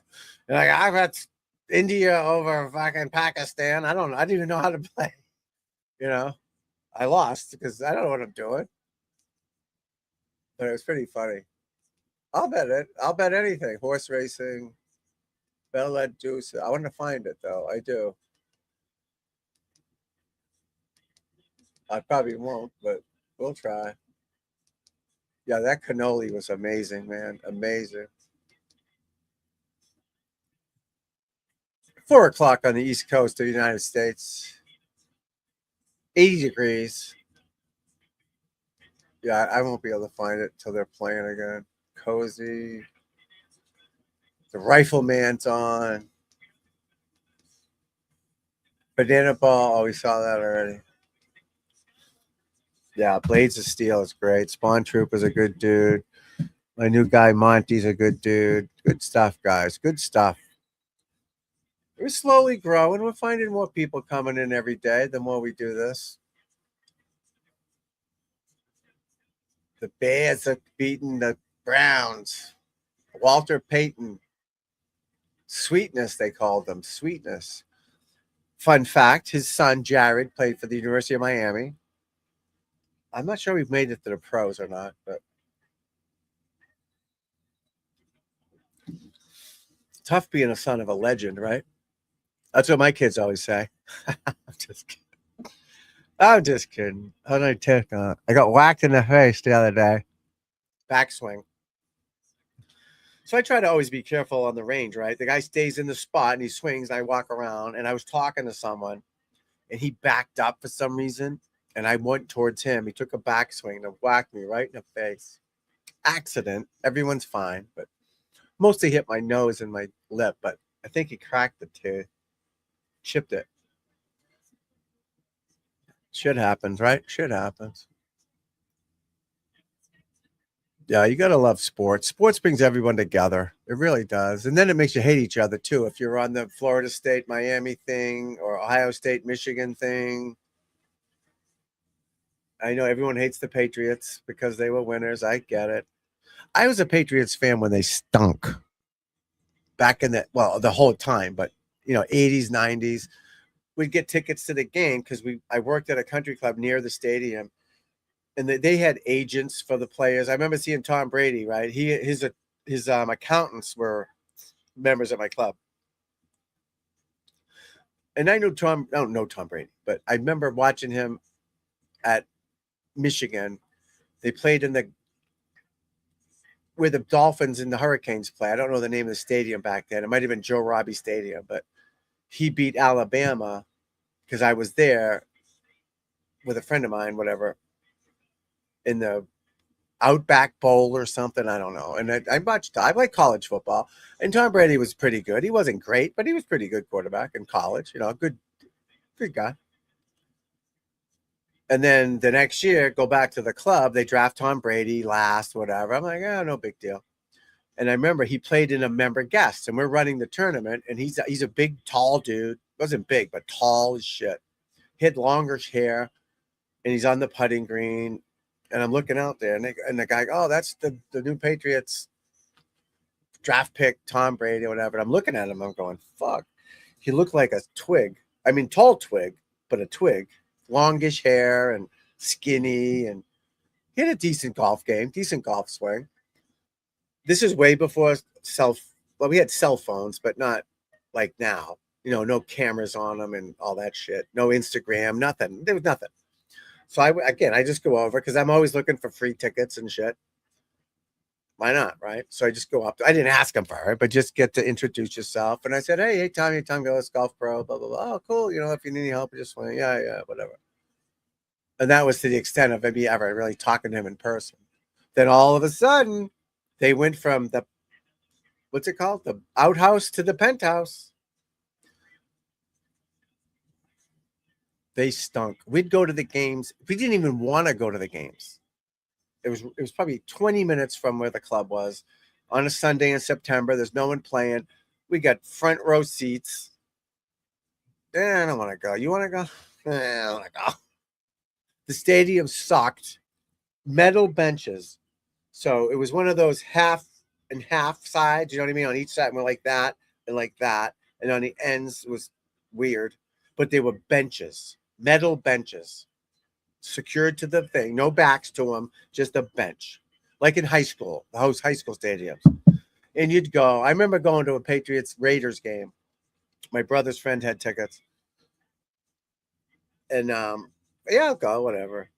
It's a pain in the ass to get there from here. It's an hour away with traffic and one way in on Route 1, a small 2-lane. It sucks. It's a pain in the ass. Whatever. Get some beers. We go. This is way before Patriot Place. When it's probably outdated compared to the other stadiums like SoFi and Las Vegas. But back then, 25 years ago, they upgraded it. It was amazing at the time. And I remember it was kind of raining out, and the Raiders fans are fucking crazy. They got shoulder pads on, spikes coming out of their hats, gloves on with spikes. Ugh. So we couldn't really see because we were kind of towards the end zone on one end. And everyone stands up in front of you for some reason. So we have to stand up. So I stand up. The guy behind me with these big Raiders boots on and paint stands on my part of the bench. And it's all dirt and mud and black, you know. And I mean, I got decent pants on. I don't have rain pants on, but I got nice, you know, just a nice, I'm not a jeans guy, but khakis, you know. And I sit down and my ass is all wet. And I just look back and this big guy just fucking stared at me. He goes, what are you going to do about it? At first, I didn't even say nothing. I just looked at him like, what the fuck, man? What are you going to do about it? I'm like, I'm not going to do anything about it. But that's the old stadium. So I was there when they stunk. Steve Grogan tried like hell. These guys, they made it to the 86 Super Bowl, 85 Super Bowl, got smoked by the Bears. And then all of a sudden, Drew Bledsoe gets there. And he's the great white hope, right? And I'm like, this guy ain't that good. And I guess he was a pretty good passer. But then he got knocked out of the game by the guy on the Jets. And then Tommy Brady comes in. And I remember telling my sister, my brothers, I go, this guy's pretty good. He played for Michigan. That's a big deal. Big Ten. Better than Washington State. No offense, Drew Bledsoe, but it's a better league, better players, better talent. I said, don't count this guy out. Now, I didn't say he was going to be what he was, of course, but I said it's not that much of a drop. Won 10 in a row, whatever, fucking Super Bowl, win a Super Bowl. Now you can't get tickets to the Patriots. All of a sudden, I'm getting, you want tickets? You want tickets? You want tickets? You want tickets? And I'm going to these people. Hey, remember you offered me tickets? Okay. It's still a pain. The stadium is the same spot. It's still a pain in the ass to get in and out. $100 to park. People suck. Traffic blows. At Miami Stadium was awesome. I spent a lot of time in Florida in the winter. There's 10 ways in, 10 ways out. Palatial parking. Beautiful. It's beautiful weather. There's no snow. It was called Joe Robbie Stadium. Now it's Hard Rock. It's a nice stadium. But it's in the middle of nowhere. It's out west. So you get the coast of Florida, but it's inland. Not that far, but it's not on the beach. But it was nice. You can get in and out of there. And then you go to a Patriots game. It's brutal. It's still brutal to this day. I think they added an on-ramp from...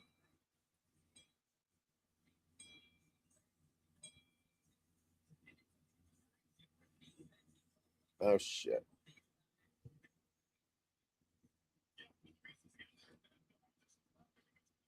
An on-ramp. So that's pretty cool. But not the best. Not the best place in the world to be at.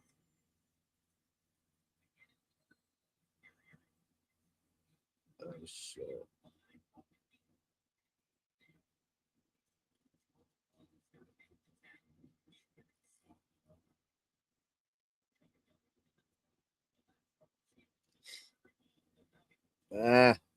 Sorry about that. I gotta check this out here. I side business. Payment requirements.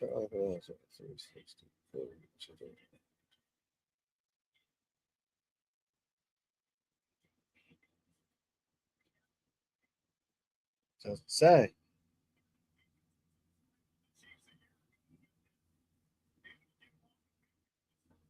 Oh well, but yeah, that's the deal. We love all sports here at Tom Gillis Golf Instruction. We talk more than sports, true crime, dramas, but mostly golf. We're here to help. We're here to help your golf swing. So good to see everybody here. We're big cannoli fans. If you didn't know that, North End, Boston, Italians.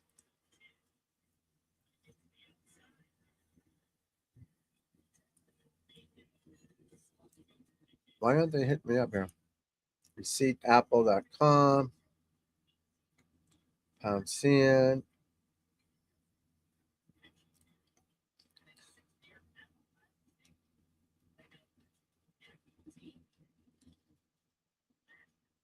I don't know. Don't know, people. So now we got the Rams and the Chiefs on, but we're going to change that back to golf. Back to the golf. Oh, we want to watch the U.S. Amateur as well, but not just Banana Ball. Anybody seen Banana Ball in person out there? PGA Tour St. Jude Classic.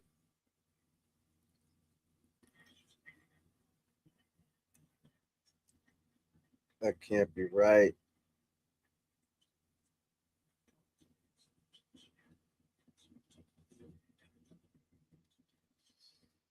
Advanced security.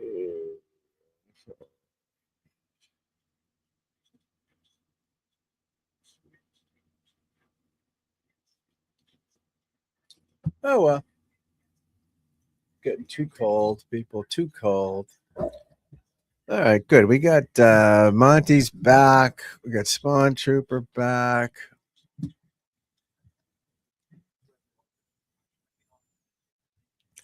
We're getting more people back and back, folks. That's what we want. More people in, more people out. Sanjay M, 10 under, 8 iron from 170. Wow, that's amazing.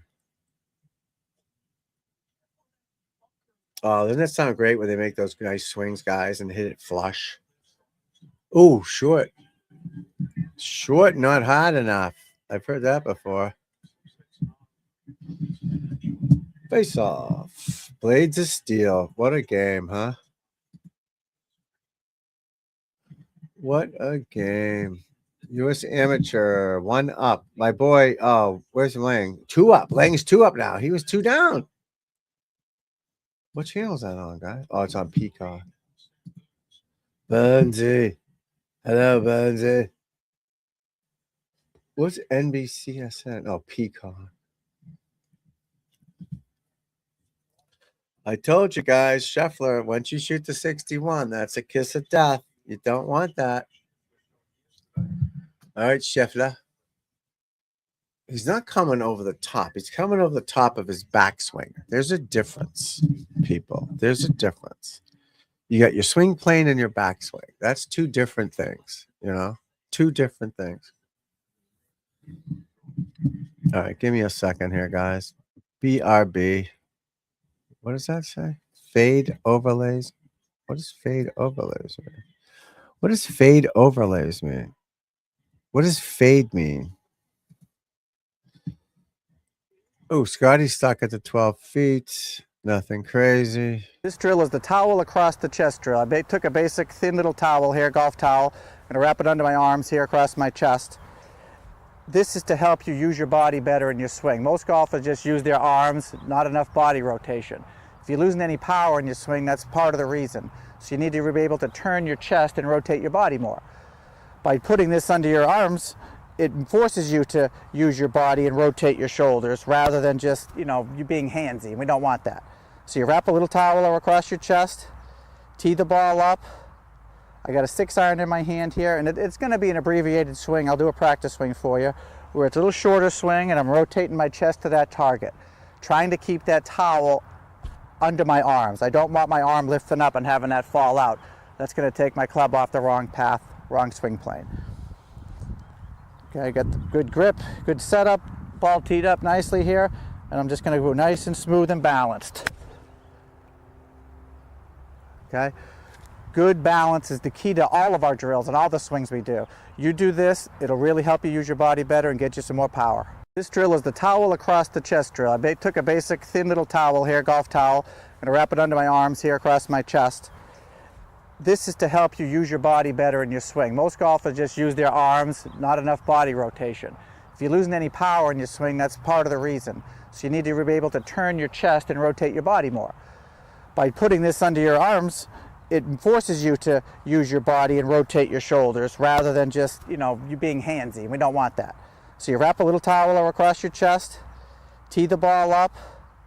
I got a 6-iron in my hand here, and it's going to be an abbreviated swing. I'll do a practice swing for you, where it's a little shorter swing, and I'm rotating my chest to that target, trying to keep that towel under my arms. I don't want my arm lifting up and having that fall out. That's going to take my club off the wrong path, wrong swing plane. Okay, I got the good grip, good setup, ball teed up nicely here, and I'm just going to go nice and smooth and balanced. Okay, good balance is the key to all of our drills and all the swings we do. You do this, it'll really help you use your body better and get you some more power. This drill is the towel across the chest drill. I took a basic thin little towel here, golf towel. I'm gonna wrap it under my arms here across my chest. This is to help you use your body better in your swing. Most golfers just use their arms, not enough body rotation. If you're losing any power in your swing, that's part of the reason. So you need to be able to turn your chest and rotate your body more. By putting this under your arms, it forces you to use your body and rotate your shoulders rather than just, you being handsy. We don't want that. So you wrap a little towel across your chest, tee the ball up. I got a 6-iron in my hand here, and it's going to be an abbreviated. Sorry about that, folks. We're back. There's more cannolis out there. I had to have a piece of it. Can't blame me for that.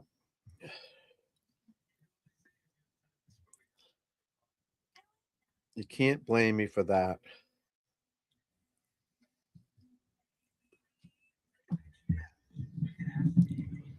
You can't blame me for that.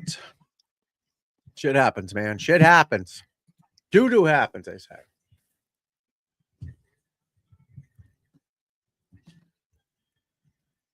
Scotty Scheffler, 11 under. Oh, Itchy Vagina. Etcha Vagina. Is that his name? He's 11. No, he's not 11. Sam Burns. We need Sam Burns to do something, Scotty Scheffler. Get a personality, bro. Smile. Do something. Tiger was going nuts and whip crazy, He had some flair to him, too. He wasn't just a great player. He'd exaggerate the follow through. All right, Sanjay M. That thing's flying. Hit the hole, baby. Wow, way past. Way past, guys. Way past. I was showing that thing. My boy Monty wants some coaching, so that's my email. If you need help, let me know. Let me know. He's a high handicapper. We're trying to get him more on plane. Just being a better athlete. Higher handicappers are all over the place. It's like a twist, not a twister, just all over. You need to tighten you up like a twister, like a tornado, just like that, right? Hurricanes, crazy, wild shit. Tighten it up. Stay centered, rotation, hit it from behind, hit it from the inside. But he's a good example of it. So his longer clubs, his shorter clubs, he took his longer clubs out of the bag yesterday and shot his best score, personal best. No driver, no 3-wood. Because it's easier to hit shorter clubs, more accurate. Fact. We played this guy, and if he's listening, I apologize. His name was, we'll call him Joe.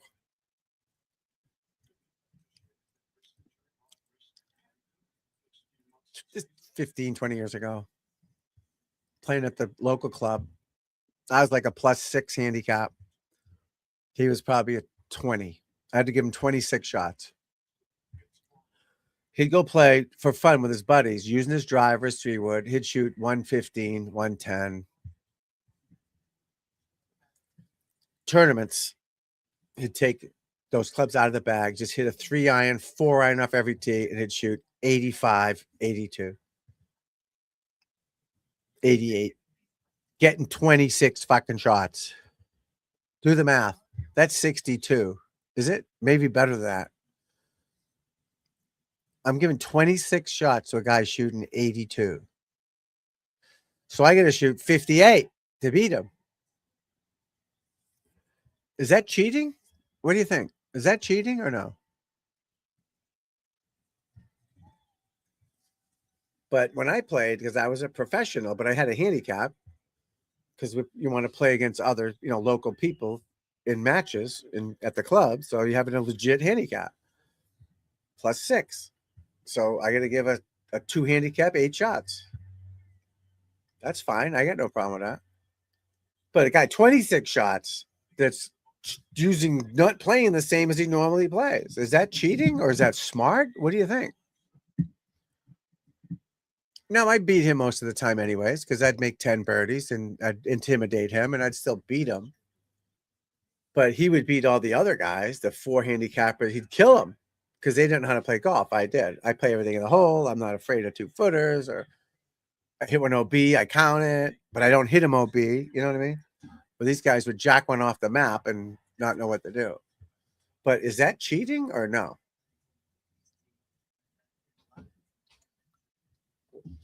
Course management. He's obviously padding his handicap, but technically not cheating. That's like me not playing with, well, I could putt with my wedges. I don't know. I wouldn't do that anyways, because my pride is I'd always want to shoot the lowest score I could possibly shoot. I'm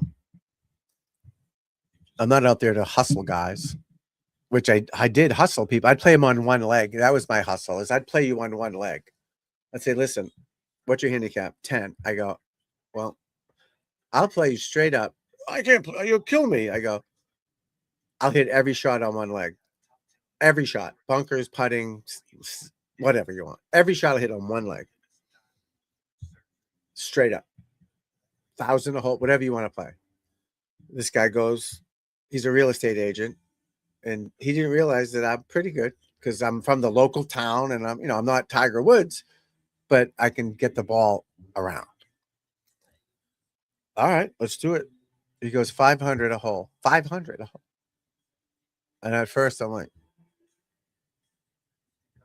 but I know I can play on one leg because I practiced it. I do it all the time. It's not like a first time doing it. I was 5 up after 6 holes. I mean, just making all pars pretty much. I think I made up 1 birdie on those first 5. He's making 6s and 7s because he thinks he's going on the Champions Tour because he thinks it's easy. I was like 30. He was like 48 or whatever. So I think through 10, I was 6 up through 10 or something. And I was even-ish. And this guy's like, Jesus Christ, you should play them all on one leg. I think I closed him out on 14 or whatever, and he gave me the, I don't know, what was it, $3,000 or whatever. 2 months later, same country club, 10th hole. I see him there, and I walk up. I'm like, oh, fuck. Hey, Gilly, what's up? I go, hey, no, hey, good to see you, man. He goes, hey, give me a chance to get my money back. I go, sure. All right. He goes, you just play on both legs. Just play regular golf. And we're on the 10th hole. And I go, all right, cool. He goes, how many shots you want? I don't need any shots. I go, dude, I just beat you playing on one leg. I smoked you. You shot 85. I shot 71. No. The same shellacking. I mean, even better, obviously, because I get both legs, whatever. But that's what people don't get. They don't get it. Like a 5 handicap's really an 8 handicap or 10 in real golf. Everything in the hole. Play by the rules. You can't ask him, would you hit there? You know, if there's a fly on you in the bunker and you wave him off, that's 2 strokes. You know, 100% by the rules, every shot. You can't do it. They just cheat they don't know they're cheating, but they're cheating. I destroyed the guy. It was embarrassing. And he was a real estate agent. Nice guy. He's like 48. He thinks he's going on the Champions Tour. Now, this is 25 years ago. It wasn't as competitive as it is now. It's still fucking competitive. And I'm like, bro, no. Stick to selling homes, dude. You got 0 chance. Zilch of Champions Tour. You can't beat me. I mean, I was pretty good, but you can't beat me on one leg. But the ego, and they don't realize how good I was, even though I didn't play super great tournaments, but I was still good. I got 100 trophies there.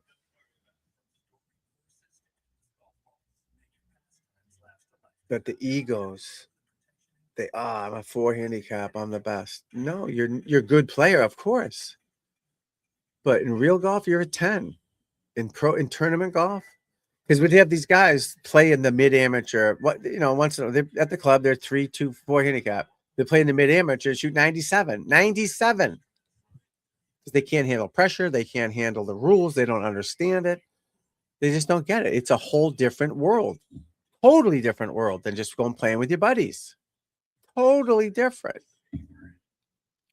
I learned that when I was turned pro at young age from up north, going down south to West Palm. I got smoked. Last Call Lance, Ken Duke, Olin Brown.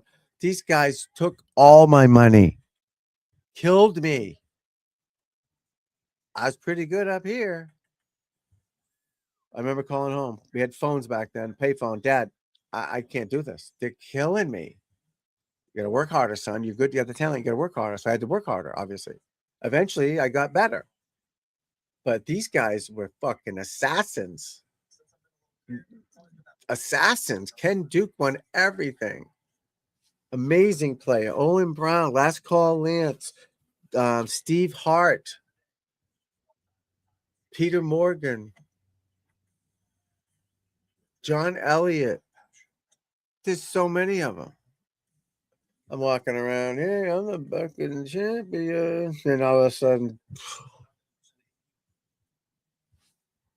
different world. Northern golf is a different world. And Miles Russell, if he played up here in high school, he'd win it by 30 shots. 30. He'd kick it. He'd play righty and beat them all. They got no chance against this kid. Junior in high school, made 3 cuts on the PGA Tour, making $3 million a year as a tailor-made guy in high school. He would destroy these kids, destroy them. It would be a joke. It'd destroy me. But I won all my high school matches. I was 25-1 in high school matches. 25-1. I was like number 5 because I didn't care. I didn't care about golf back then. I didn't give a shit. They made me play. At number 1, I don't know what I would have done. Oh God, What the fuck was that? Jordan just missed a short one. But yeah, high school golf in the Northeast is nothing. It's then you got a couple of private schools that play stroke play. Like my son played for the St. John's Prep, and they had this match play is totally different, obviously. No one's out there watching you if you're cheating. If you go in the woods, you're moving it. I've seen kids cheat, use different balls, come out with a ball they never went in with. So high school golf is a different world up here, but match play is stupid. Match play is good if you're not a good player, but you want to play stroke play to learn how to be a pro. Because in college, you play stroke play. They do have some match play events, but it's mostly stroke play. So you're playing, you win by hole. No, they actually play by hole. So if I win the first hole, it's 1 point. You win the second hole, 1-1 instead of real match play, which there's no other golf course people that play like that. The people running the MIA golf don't know what they're doing. The athletic directors don't know what they're doing. When I coach high school golf, I couldn't believe it. I go, no, we're not doing that. Play match play. 1 up, 2 up, 3 up, 3 and 2. 1 versus 1, 2 versus 2, and then 1 and 2 versus 1 and 2. And it's 4 ball. So it's 3 points a match, right? You know what I mean? No, we don't want kids to get upset. You fucking crazy. And that's what it was like. It was trying to, being an expert in the golf and a PGA Pro and running tournaments your whole life and playing tournaments your whole life, trying to teach these athletic directors what you're supposed to do instead of hurting kids' feelings. That's how you become a man. You get kicked in the teeth and the nuts, and then you learn how to handle it, right?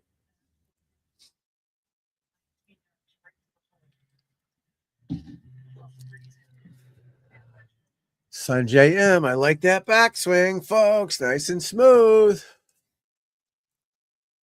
Oh, nice shot. What? Excuse me.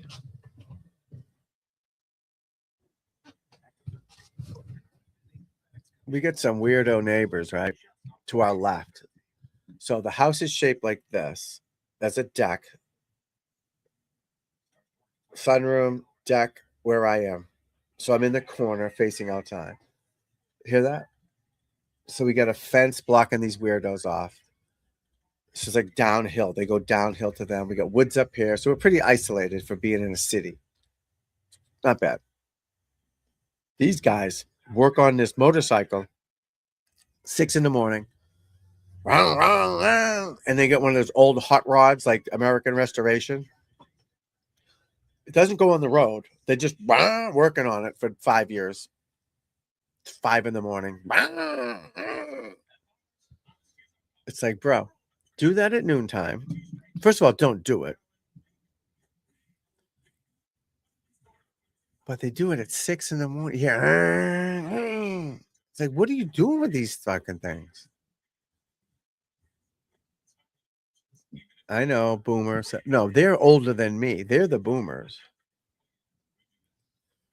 It's like, just relax, bro. Chill out on a Saturday morning. My wife works hard all week. She wants to sleep in on Saturday till 9. Hot rod. We're getting a hot rod ready. For what? This ain't 1958 with Happy Days.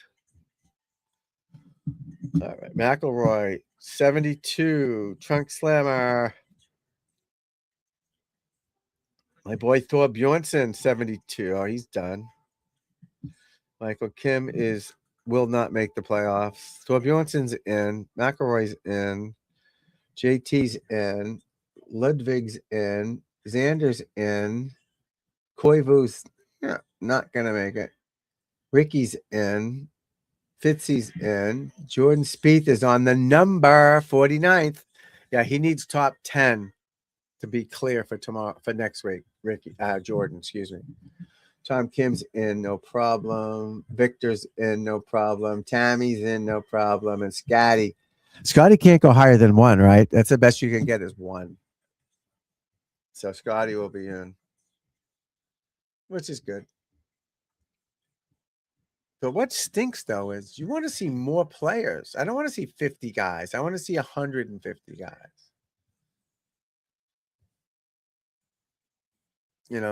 So, oh, Dad, there's a tournament next week. Where is it next week? Is it Chicago? I don't even know where the fuck it is. It used to be Boston, Chicago. Atlanta was the last one, obviously. I forget where the other one was at, but all right. So this is the Wyndham. No, this is St. Jude, excuse me. BMW, St. Louis. Okay, that's cool. There's only 50 guys going.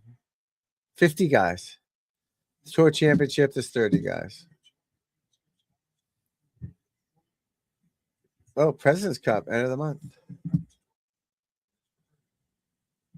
Biltmore Championship, Asheville. Oh, he made it. Scotty Too Hottie, 13 under. Then you get the tour restarts after the playoffs, so somehow the season reignites. And you get the Biltmore at Asheville, NC. Our boy Jared will probably be down there. Jared should be done soon with his round, unless he's not around to talk about it. He can talk about his round. And then you get the President's Cup. And then you get the Bank of Utah. Then the Bay Current Class. See, I don't even know the names. In Japan, hello. Then you go to Bermuda, Bahama. Mexico Open? How is that not in the European Tour?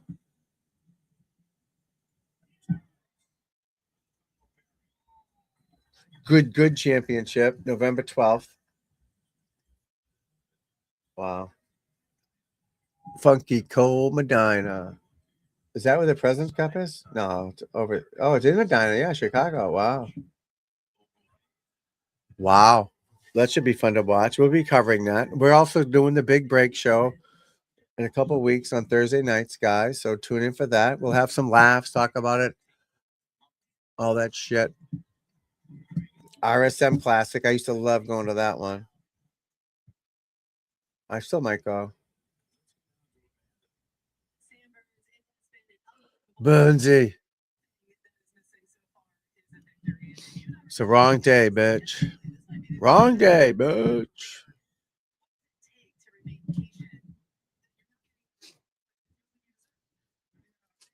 Who's out there? Richard. It's a cat. Richard, what are you doing, brother? Cat's crazy.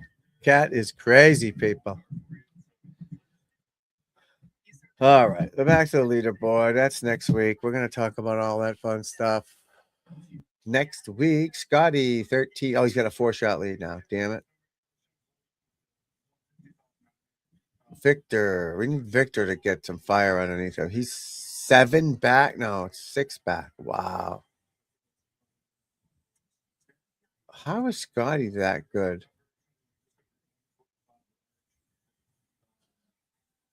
He's 200 today. How is he that good? Nice shot, Burnsy. Let's look at the bubble playoffs. Keith Mitchell on the number 50. Maverick McNulty, 51. Matt McCarthy, 52. Max Homa, 53. Jordan Spieth, 49. Eric Cole, 48. A lot of golf left, guys. A lot of golf left. Don't count them out. Don't count any of these guys out. They're all great players, and you get hot with that putter, things change. Things change. Amanda's right. Another little fly. I had the window open the other day, so we get the TV right out there. So I told you the TV's out there in the wall in the winter, summertime. But I have to keep the window open a smidge to get the cable through it. So the flies sneak in on me. I have to deal with those bastards. You know what I mean? Oh no. That's all right, kid. Get them tomorrow. No hooks. That's why you got to push it. But every club, you got to push it. You cannot go left. I'll preach that forever, and we'll work on it, my friend. You can never, ever go left. Hooking it's to the devil, but it's cute to hook it. People, again, I get you, my friend. hooking it's for the fucking birds. It's too hard. It's so easy to just push cut it. When you're doing it, it's great, right? It's great. But when it's bad, it's bad. If I want to hook a ball, I mean, draw it with a 9-iron, 7-iron, maybe with a 3-wood off the tee if you have to sweep hook it. But your stock shot should be an inside push. It's never going left. Just block it back to the target, buddy. You know, and I get it. It's frustrating. And well, when I do it, I'm pretty good. I don't ever want to hook it. Never with a driver, ever. When it's right, yeah, you feel like Rory McIlroy, right? Yeah, no, it's tough, my friend. I don't know. After this thing, we'll get you working on some pushes and just it's easier to just do that than to have to release it. You know, and it's under pressure, it gets quicker. Playing with your buddies is a different ball game. And I've mentioned that before we started, when first you came on, it's like under pressure, that hook gets a faster hook. It's just harder. You know that. It's easier to just block it straight. So go out there tomorrow, pick a target, have some fun. Certainly don't try to consciously hook it. That's for sure. Certainly don't do that. You know, pick a target. I like to aim at clouds when I'm out there. I'll just hit clouds. 7-iron, that cloud. 6-iron, a lower cloud. Flight it off the clouds. Keep that face square. Use your body more. You'll be fine, kid. You'll be fine. Yeah, that's all right. Don't be, bro. Stop it. Stop it. It's tough. Tough game, guy. You should be proud of yourself because you had the balls to sign up and do it where other people don't. Oh, you know, my back hurts, my leg hurts. So give yourself credit for showing up. Anybody who shows up for a qualifier, 36-hole tournament, whatever it is, has the balls to show up, gets credit. All these other people in the background that never played, oh, this guy, he's a 2. He shot at 79 or at 84. Oh, it's fucking hard. These guys don't show up for the tournaments because they don't want to put themselves out there because they know they'll blow up. You know what I mean? They know they'll blow up, you know? That's okay. It's one day. You know what I mean? But you gotta work on your game so it never goes left, ever. You can't have it both ways. You just can't. Now, my ball goes pretty straight at the target, but it's going right of my body because I'm aiming left. It's just easier to push it. Just no face rotation, just like you're chipping, just doing that. None of this extra shit and arms. So we'll set you up, make you stand behind it. You're coming from the inside, and you're just holding on to it. Strong grip, just hold it. Strong grip doesn't hook it. That's a fallacy. That's weak grips hook it. Just hold it off. Well, you can't see you. Just hold it off like that. We'll give you a plan after tomorrow and get you working on it, my friend. But people that try to draw the ball, especially amateurs, no offense, you have a job and a life. You don't practice 30 hours a day. It's crazy to me. Even for the pros, no pro should try to hook a driver. Now, a 3-wood, a different ball game. I'll sweep hook it around a corner if I have to. But you can get away with, and people think fade, right? I think this is the problem. They think slice. It's not a slice. It's a push. So I'm aiming at the camera. I'm aiming here, pushing it to the camera, dead straight. It might fall a little bit, but it's pretty accurate. It's not doing that. That's what people think of fade. I think that's what the problem is. Rather than trying, drawing it, doing that shit. And, yeah, you'll get there, my friend. We'll work on it after tomorrow. We'll get you there. It's just, again, like I said, I think it's easy to hit the ball tee to green. Playing on the Pro Tour is hard, but oh God, what was that, Fleetwood? Yeah, the draw people, and I fight with amateurs all the time about drawing it. Well, I want to draw. No, stop it. You're not good enough. No offense. You're not good enough right now. And there's no reason to draw it. Why would you draw it? Most courses are set up for a fade off the tee. Most are, right? There's a few draw holes. Pins on the left, hit it to the middle of the green and putt it in there. You're not, I don't mean you, but you're not an assassin with your irons. You're not these dudes. And these guys don't even do it. With the pins here, they hit it here. And the pins here, they hit it here. You don't see a lot of big draws on the tour because it's just easier to hit it straight. A push straight. You know, too much hands. The more face rotation, the harder it is to control it. Then add the pressure. Under pressure, you get quicker. That's why I do these drills. The pause at the top drill keeps you in line from rushing down hard. One leg keeps you from rushing down hard. So when you get under pressure, your smooth swing is now shorter and quicker. That's why I do the drills. That's why I train people a certain way to play under the gun. It's part of the game, my friend. Your brother's playing great. Good, right. All you're worried about tomorrow is the first tee shot. Just pick a target, relax. You put too much pressure on yourself sometimes. I did. I told you that. I'm trying too hard. Oh, I got to do great. And be proud of your brother, but don't try to beat your brother. Just try to beat the golf course. I'm not saying you're trying to beat your brother. Just tomorrow, just going to hit this ball in the fairway. Or you hit the next one on the green. You're not a shot shaper. That's crazy. You know, that's crazy. Shot. You know, you have to hook one, then fade one. No, hit them all the same. If you hit the center of the green 15 times tomorrow, you'll have 15 birdie putts, but it might be 20 feet, might be 5 feet, but you just shoot 72. But yeah, you get the hands out of it and the quickness out of it because under pressure, faster, quicker. We'll get you there, kid. We'll work on it, my friend. See, you can't think of that, though. You can't. You got to think of that. Obviously, you want to be positive on past results, of course, but that's gone. All you care about is that first shot. So from now on, the rest of your golf career, that's what you got to start changing your thought process forever.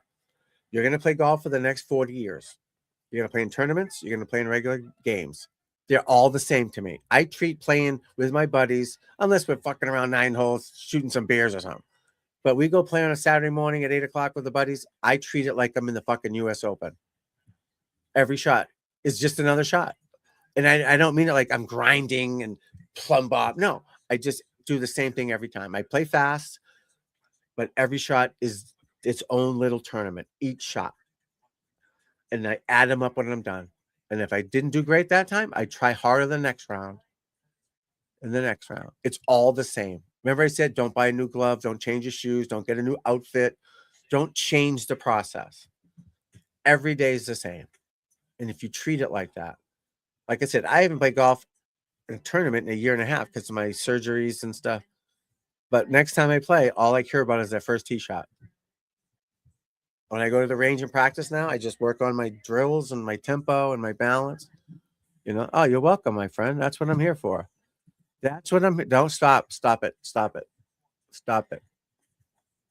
You know, you had the balls to try out. How many people at your club didn't play because they don't have the balls to try out? Or your buddies don't have the balls to try out?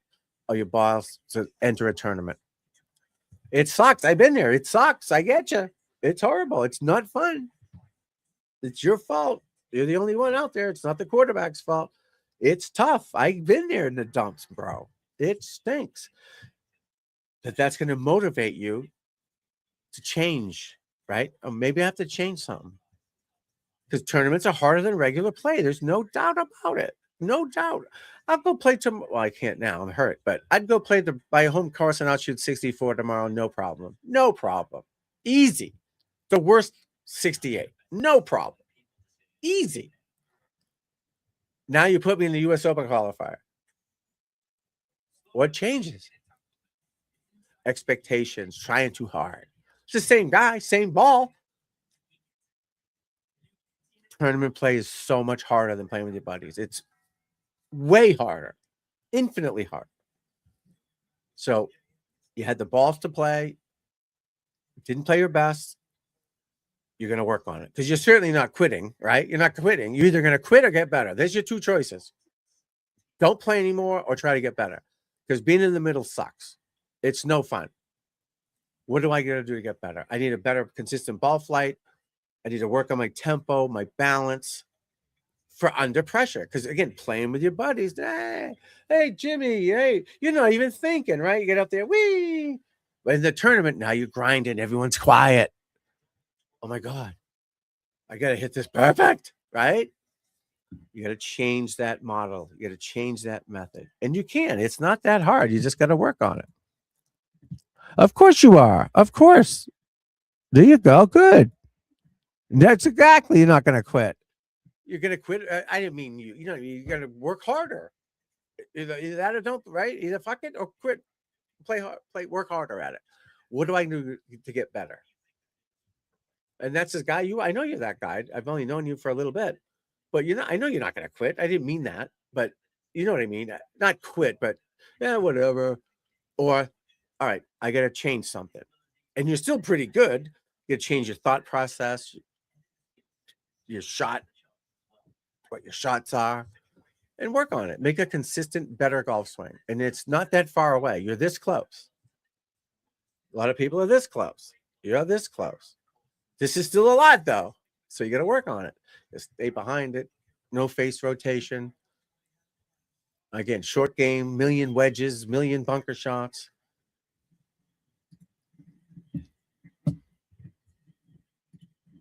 We're not coping, buddy. We're getting you better. This is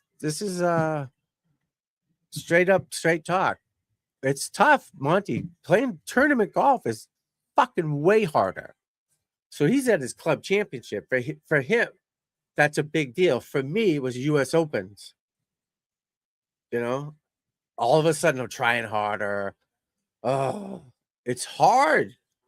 The more you do it, the more comfortable you get. Do you have any like not junior, you're not a junior, any amateur events like series in the area? Like up here, the New England PGA has the New England Summer Series for amateurs. They play all the, like 20 tournaments, things like that. Sign up for those things and just keep playing stuff that counts. Yeah, Monty's new to the game. He lives in the UK. Monty's just starting, so we're just starting to work with him. I just met him today, so we're going to work with him. But Monty, that shows you how hard it is. He shot 71 the other day. But under the tournament, it's way harder. That's why you have to work with a swing that works under pressure. Because playing with your buddies is easy.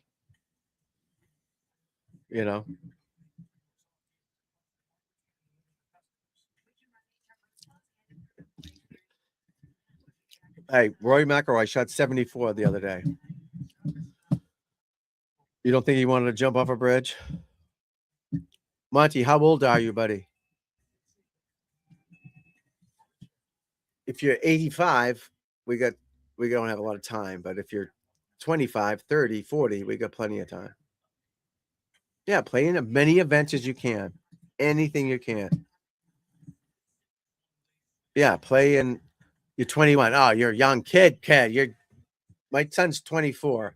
All right. Again, you guys are probably sick of me showing you this, but this is my kid. Watch this, people. Watch this kid pound it. Watch this, people.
Damn it.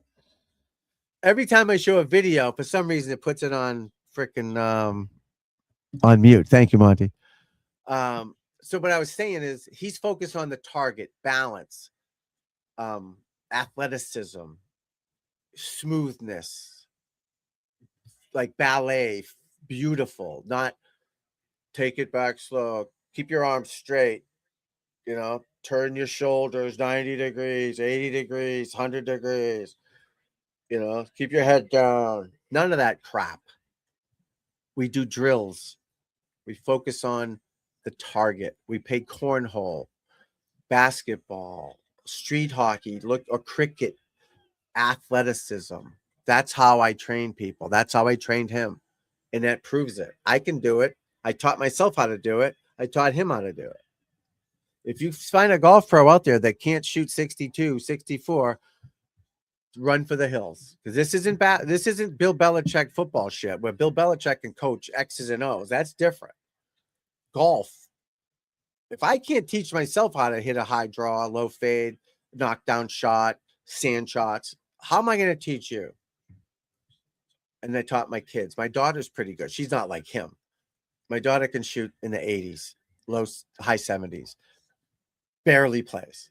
Hits it dead straight every time. Every time. She barely plays golf. If she wanted to, she could shoot par, no problem. But she's a girl and they do other shit. Taught them balance. She's on some of my videos back when she was younger. I just taught her to make a balanced finish and target because she doesn't follow others. She doesn't know keep your head down, arms straight shit, which the fake shit that people teach you. Oh, you lifted your head on that one. I saw a guy on YouTube saying, oh, swing down the target line. You don't fucking swing down the target line. Here's the ball. You go like this. You go left of the target. You don't swing down the target line. That's insanity. You go left of it, around your body. Misinformation. Now you're going to try to do what this guy's telling you to do. These guys can't break 80. How are they fucking teaching golf? They might know some of the swing. I get it. But how to play under pressure, how to think. No. Different world. And Garrett found that out. Garrett knows that. But he went through it today and it sucks. I've been there, buddy. I've been there.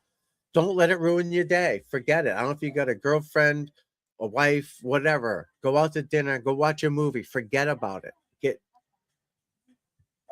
You know what I mean? Don't make it ruin your life, buddy. It's not that big a deal. It's not.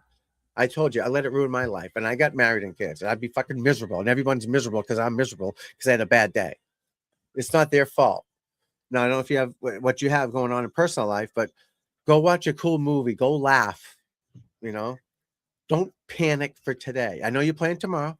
If I were you, I'd go hit a million putts, hit some bunker shots, have a couple beers, laugh it off, and just focus on your target tomorrow and finishing balance. That's it. Nothing else. Nothing you can do. But I know you're going to play better tomorrow. I know you are. But don't let it obsess you. You can't. And I've been there.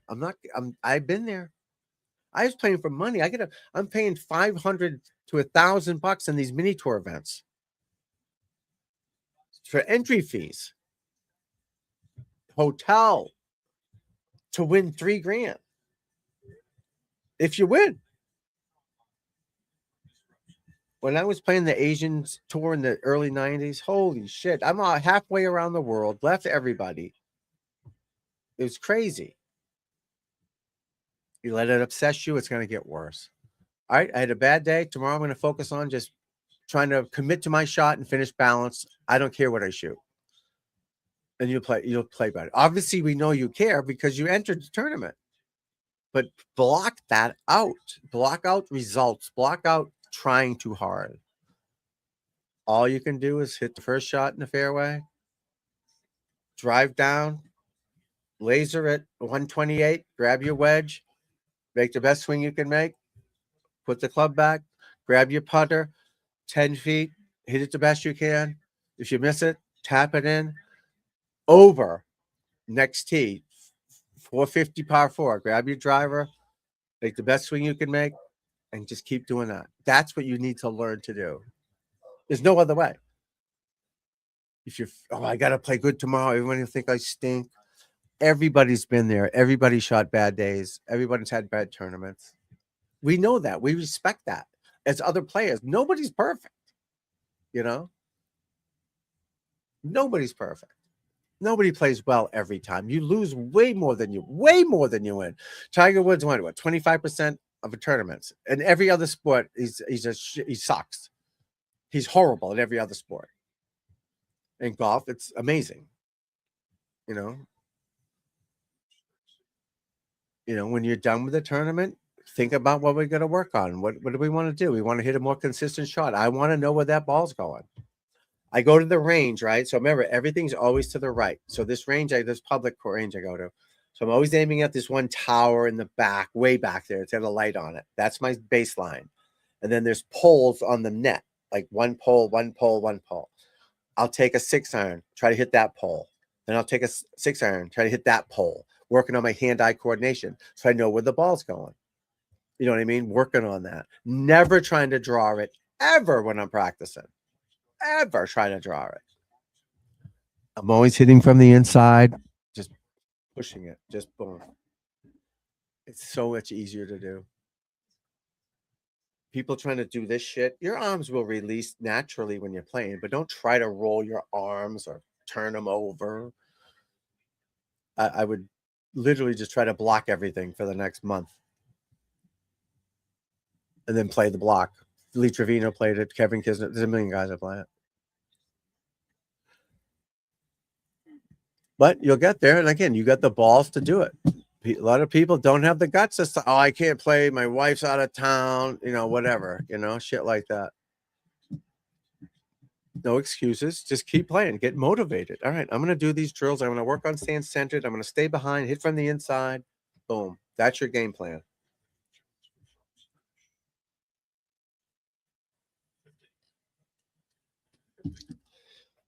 These guys treat every tournament the same. It doesn't matter what the end is. Of course they want to win this, but they don't add pressure. Oh my God. Some of them do. Of course, some of them do. And that's the guys that aren't doing great. Oh, I got to play good this week so I make the top 50. No, you can't think that. You got to think, it's another day. It's another day I'm on the golf course, whether it's for $1 million or for nothing.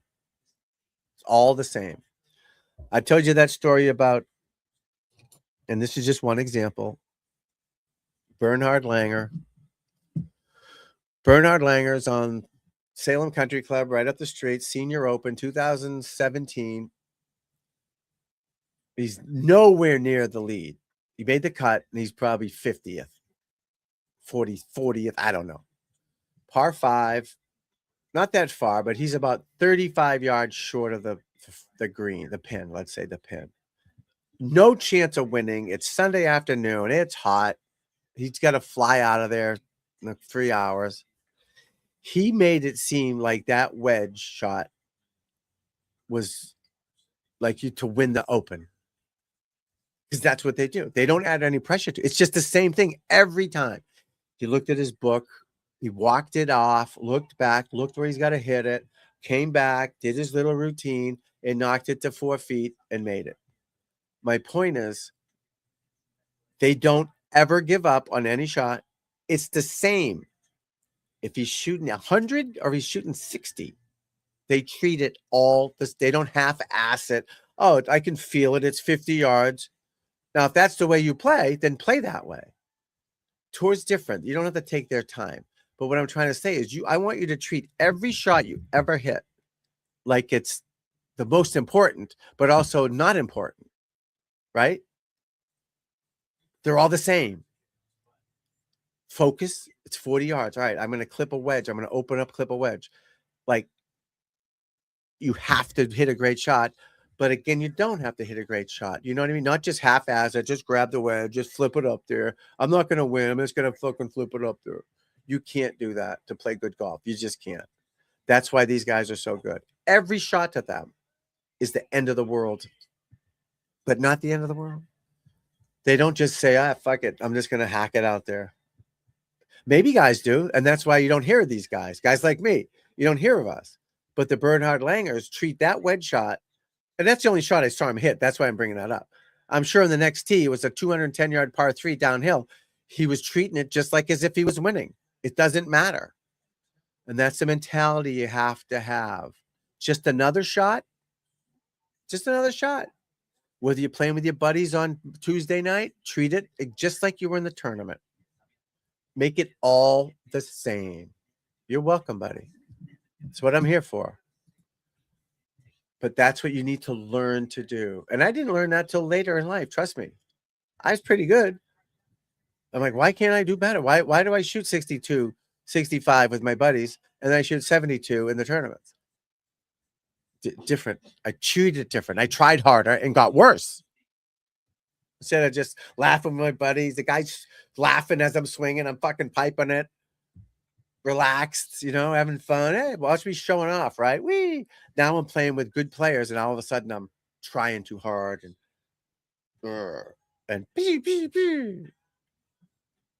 it's a process to learn that. It's a process to learn that, and that's what I'm here for. I know more than just a golf swing. How to handle pressure, how to play under pressure, how to do things when it counts, how to not get in your own way. Yeah, exactly. You want to be, because you want to do good. Imagine that you want to do better and it hurts you. And it does. Learn to just say whatever. And I learned that at an older age, and it's too late at that point. Now, no, I care, but I don't care. You know what I mean? I don't try too hard. And I just said, way to go. Oh, right down the middle. Oh, okay. Now, rather than, okay, I'm grinding over it. I got to hit a perfect shot here. I better hit this perfect. Just instead of getting out of your way, getting out of your own way and just be yourself and just hit it. And that takes time to learn. You're still young. You got plenty of time to learn that. And you'll get better. I promise you. You'll get better. You're already good. But under tournaments, we got to work on it. It's a different world. I told you, it's a different world. We used to have members at the club, the guys who were so-called good players, and we'd go play in the tournament, and I'd shoot a 78. Oh, what'd you shoot? 78? You stink. Well, then let's see you fucking try it. You shoot 74, 73 here, 97, 102. It's fucking harder. And then as I got older, obviously I got better at it because I learned to handle it. But these guys all think that they're so wonderful. Let's see you fucking try it. The club champion. Club champion shoot 100 in a tour qualifier. They don't get 3-footers. They don't get breakfast balls. They're not playing with their buddies. They're playing with different people. Different guys. So I treated the guys all the same. At first, I'm like, oh my God, that's fucking Rocco Media. I play with Rocco, Greg Chalmers, these guys. I'm playing with these guys. I'm like, what the fuck? Now it's like, yeah, just another dude. Who cares? I go play with my buddies. I know everybody. They know me. It's fucking simple. It's easy. Comfort zone. All of a sudden, now you're playing with, I play with Fuzzy Zeller in that open qualifier that I made. But I'm playing fucking Fuzzy Zeller. He won the fucking open.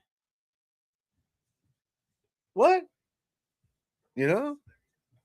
Comfort zone. You got to get out of your comfort zone. You got to play with different players. You got to play different tees. That's what makes you be a better player. Never mind this golf swing and playing golf. It's two separate things. Giving this lady lessons years ago. She's fucking striping it on the range. Striping it. Goes to the course. Oh, fucking, this ain't working. It's not working. What do you mean it's not working? You're striping it here. I drove to her course that one day she's playing. It sets up. She's aiming 40 yards fucking right. She's aiming over there, hitting it 40 yards right in the other fairway. Off the trees, whatever's in the way. And I go, you're aiming 50 yards right. We squared her up. She's shooting 70 fucking 2 all of a sudden. But she's blaming me. The swing ain't working. It does not. Because she didn't know how to fucking line up. I can't control people when they leave me. You try to guide people, but then all of a sudden their buddies told them, put your foot back, turn your toe in, keep your arm straight. And the fucking the Blue Angels are out there. I love the Blue Angels, but not in golf. And they're bad mouth. Oh, this guy don't know what he's talking about. Of course I do. But I can't control you. I teach people how to line up, how to do a routine. Pick a spot right in front of your ball. Not fucking a foot out, a fucking inch out. So you don't have to turn your head. You aim at something right in front as you Someone there? As you're looking down. You don't turn your head. Now you just can't do it. Aim at something right, line up the club face with something right there. Then if you want to have an intermediate target, that's fine. But square that up right there. Parallel, open to that line. It's a process that you have to have. You can't just line up and think you're going to hit it perfect. You don't, you have to have a routine. This lady was aiming over there. It took 2 seconds to fix her. She's bitching. And, oh, my God. Well, she's aiming over here. I go, oh, you fixed me. Yeah, no shit.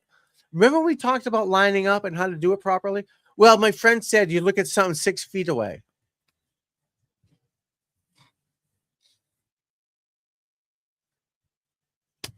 Well, your friend shoots 100.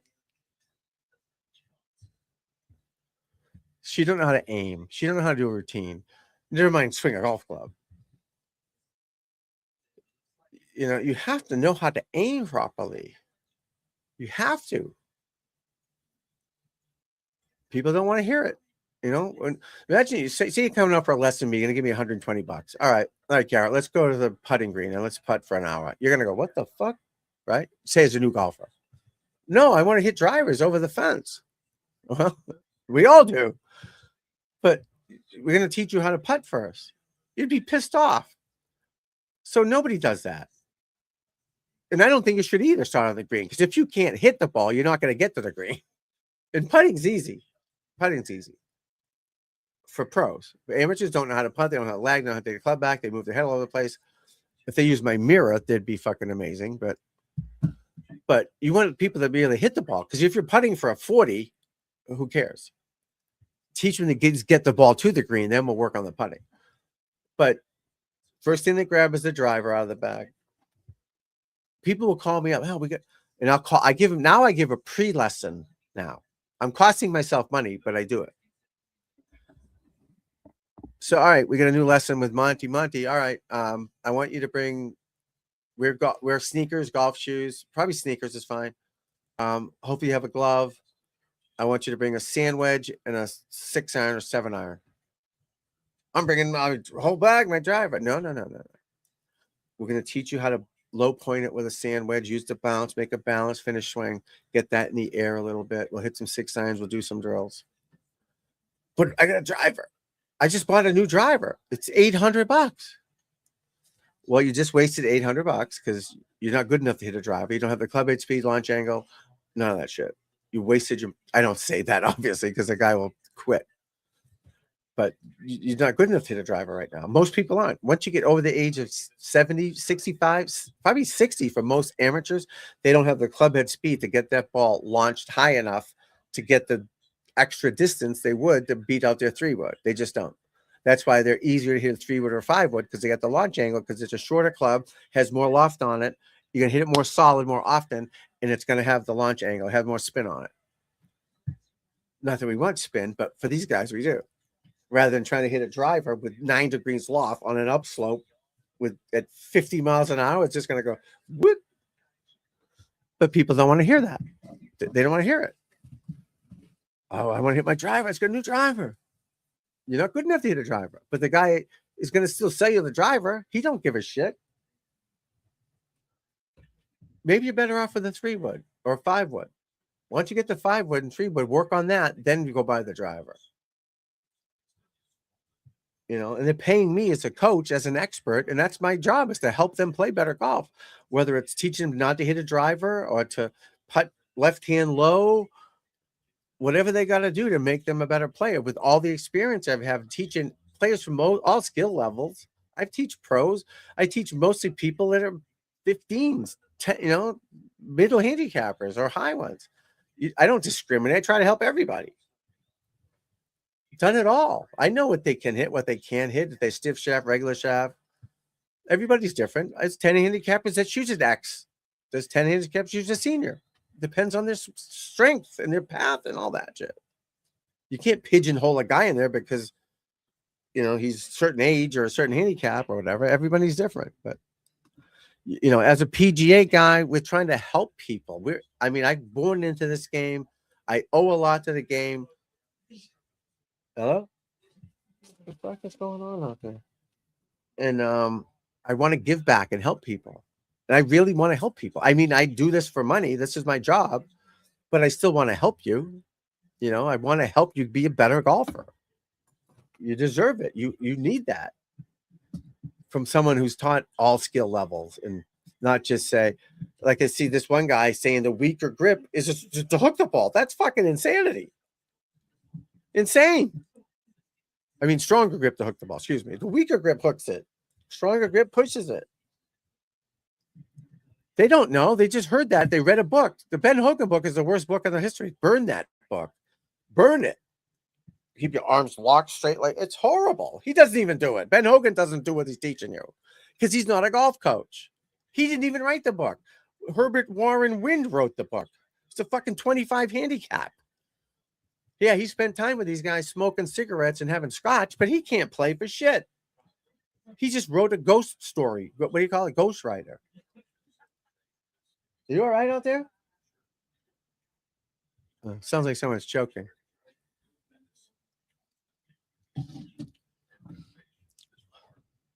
Damn it. So we know we're going to help out Monty. We're going to help out Garrett's going to get back on track. We'll help you guys out. But you're going to have shitty days. And you know what's good about having someone in your corner, Garrett? And I know your brother, you got family besides them, but someone else outside like me who's outside. Your family's going to tell you they'll love you no matter what, right? And I'm going to give you some hard facts that you need to work on, but I still appreciate you and want you to be a better player. Be honest with you. You know, I'm not going to say, oh, yeah, you know, oh, yeah. But it's the game. That's the game. I played so many rounds, but it fired me up to get better. What do I got to do to get better? What's holding me back? Comfort zone. There's more. You're a good player. We got to teach you to play better when it counts. And that may be that one shot thing. You know what I mean? All right, hold on one second. This is driving me nuts. But that's what I'm here for. It's good to have someone to call up. You got my cell phone. Call me up. Say, hey, man, I struggled today. You know, or I'll call you up. Hey, man, don't worry about it. It's not the end of the world. Your family loves you. You're still a good dude. It's just golf. You know, it's just golf.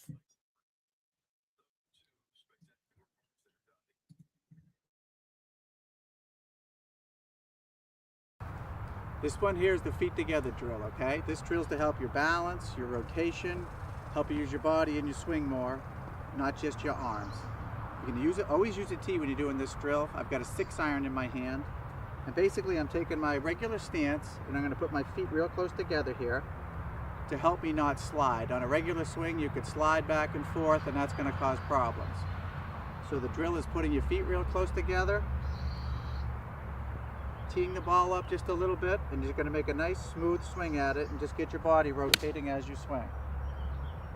And you want to finish nice and balanced like I did there, not trying to swing so hard. So keep your feet together, nice balanced swing. Make sure you keep it on a tee.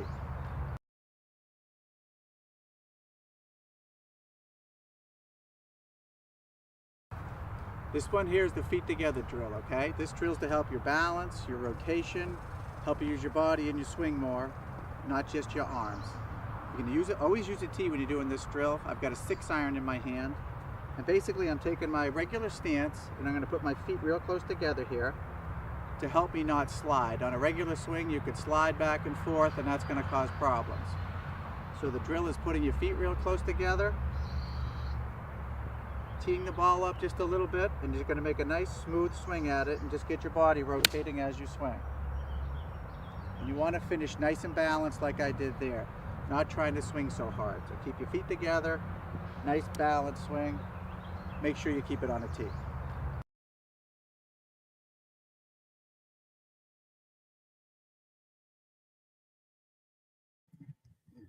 It's always something here at the TG house. Always something happening here. So back to the game. Enjoy it, guys. Whether it's a tournament, playing with your buddies, treat it all the same. Same routine. Don't all of a sudden take longer when it counts. It's all the same. And we'll work on that. We'll work on that. That's what we do. We teach you more than just hitting a golf ball, how to prepare for a tournament, how to, if we went to play tomorrow, 4 of us went to play right up the street, I would treat it the same as if I was playing in the US Open. I'd get there, again, this is me. I get up in the morning, I'd stretch out. I treat every shot like it's the end of the world, but it's not the end of the world. You know what I mean? Like, it's important. Every shot I hit's important, but I treat it the same. Get up early, I'll stretch out. I couldn't just go to the golf tournament, I mean, a golf course right now and rush there, put my shoes on and go play my best. I can't do it. I'll stretch out in the morning. I'll go out in the net and I'll use a medicine ball. Even if I'm a 10 handicap, I do the same thing. You know, it's a different routine because I probably have a life and a job and all that shit, but I would still do the same thing. I'd treat it the same every time. And if I couldn't do it, it would bother me. Like trying to hit a ball from the middle of the tee with a driver, I couldn't do it. It freaked me out. I'd have to be way to the right, aiming down the left side and hit my push cut. Put me on the left side of the tee box with a driver, it would be awkward. I'd be freaking out. 3-wood, I can draw a 3-wood, no problem. But you got to treat it the same. And when I go play with my buddies, yeah, it's more relaxed. They're 12s, 10s, 15s, 5s. They're smoking weed and drinking, and I'm not, but they are. We're laughing. It's easy. But I try to treat it the same. So we're on the first hole when we're playing a big tournament. We switch cards. Hey, what's your name? Hey, Garrett, nice to meet you. I'm Tom Gillis. And I say, where you from? I just start talking like you're my buddy. Oh, I'm from North Carolina. Oh, good. You like the Panthers or you like the Hurricanes and blah, blah, blah. Oh, cool. Then my time to hit, ball right side of the tee, pick a target, swing at it like it's the boom. Pick my ball up, go back, talk to the next guy. Hey, Monty, where are you from? Oh, I'm from Canada. I'm from UK. Oh, cool. You like, Harry Kane. Oh, cool. Then we're walking down the fairway to our balls. Oh, good. Gee, what a great day, huh, guy? I'm not going to smoke weed or drink, but you know what I mean? It's like, I'm not just going to walk down the fairway, not talking because it's a tournament. No, we're relaxed. Let's play. When I'm over the ball, that minute, that's my time. Boom. Ball's gone. All right. I fucked that swing up. All right. When I'm done, I got to work on my tempo. I got a little quick today. All right. I'll work on my tempo after the round. But hopefully I prepared for that so I don't get a little quick. And that's the difference between a pro and a guy who's not a pro. They don't know. They just hit balls. They go to the range and just hit balls. They don't work on their tempo. They don't work on their balance. They don't work on their target. They just want to hit balls and look cool on the range. They don't know how to practice. It's that simple. Well, we know how to practice. Aberg Oberg just made a bomb. And that's what I teach people is how to play golf. Not just make these perfect swings with internal rotation, external. I don't even know what the fuck that means. Side, internal, this, supination, pollination, fucking pasteurization. I don't know what that shit means. I do, but I'm not going to teach you that. That's crazy. Teach you how to shoot low scores. That's what we teach you. I'm the only one here, but that's what I teach you. How to play golf. Not make a perfect golf. So I see these guys. I saw a guy out there the other day, a camera in front, a camera back here. He's hitting it all over the fucking world. Literally, Blue Angels. And I'm just striping them like this. No cameras, nothing. Doing my drills, picking a target, trying to hit a target. I'm not trying to hit the ball. I'm trying to hit the target. And this guy's got the cameras. He's looking at him. He's doing this shit, going back. And I'm just going, pew, pew, pew, pew. He's probably a guy that can't be helped. He's too in deep. He's in the deep state of every swing. Has to be perfect. Supination. They cup their wrist. They bow their wrist. Victor. Oh, Victor. What happened to Victor? What happened to Victor? 6 under. He was 10 under, wasn't he? Oh, he went bogey, bogey, birdie, double, bogey, par, bogey. Wow. Victor fell off the map. It happens. It happens to all of us, guys. Oh, all right. Well, I got to run. I might be on later. We're doing light stream probably. I got to take the beautiful Alicia to her party here, but I'll try to do something about 6:30, maybe for a couple more hours. Talk more golf with you guys. All right. I'm gonna go eat something, and I'll be back a couple hours. All right. Keeping the fairway.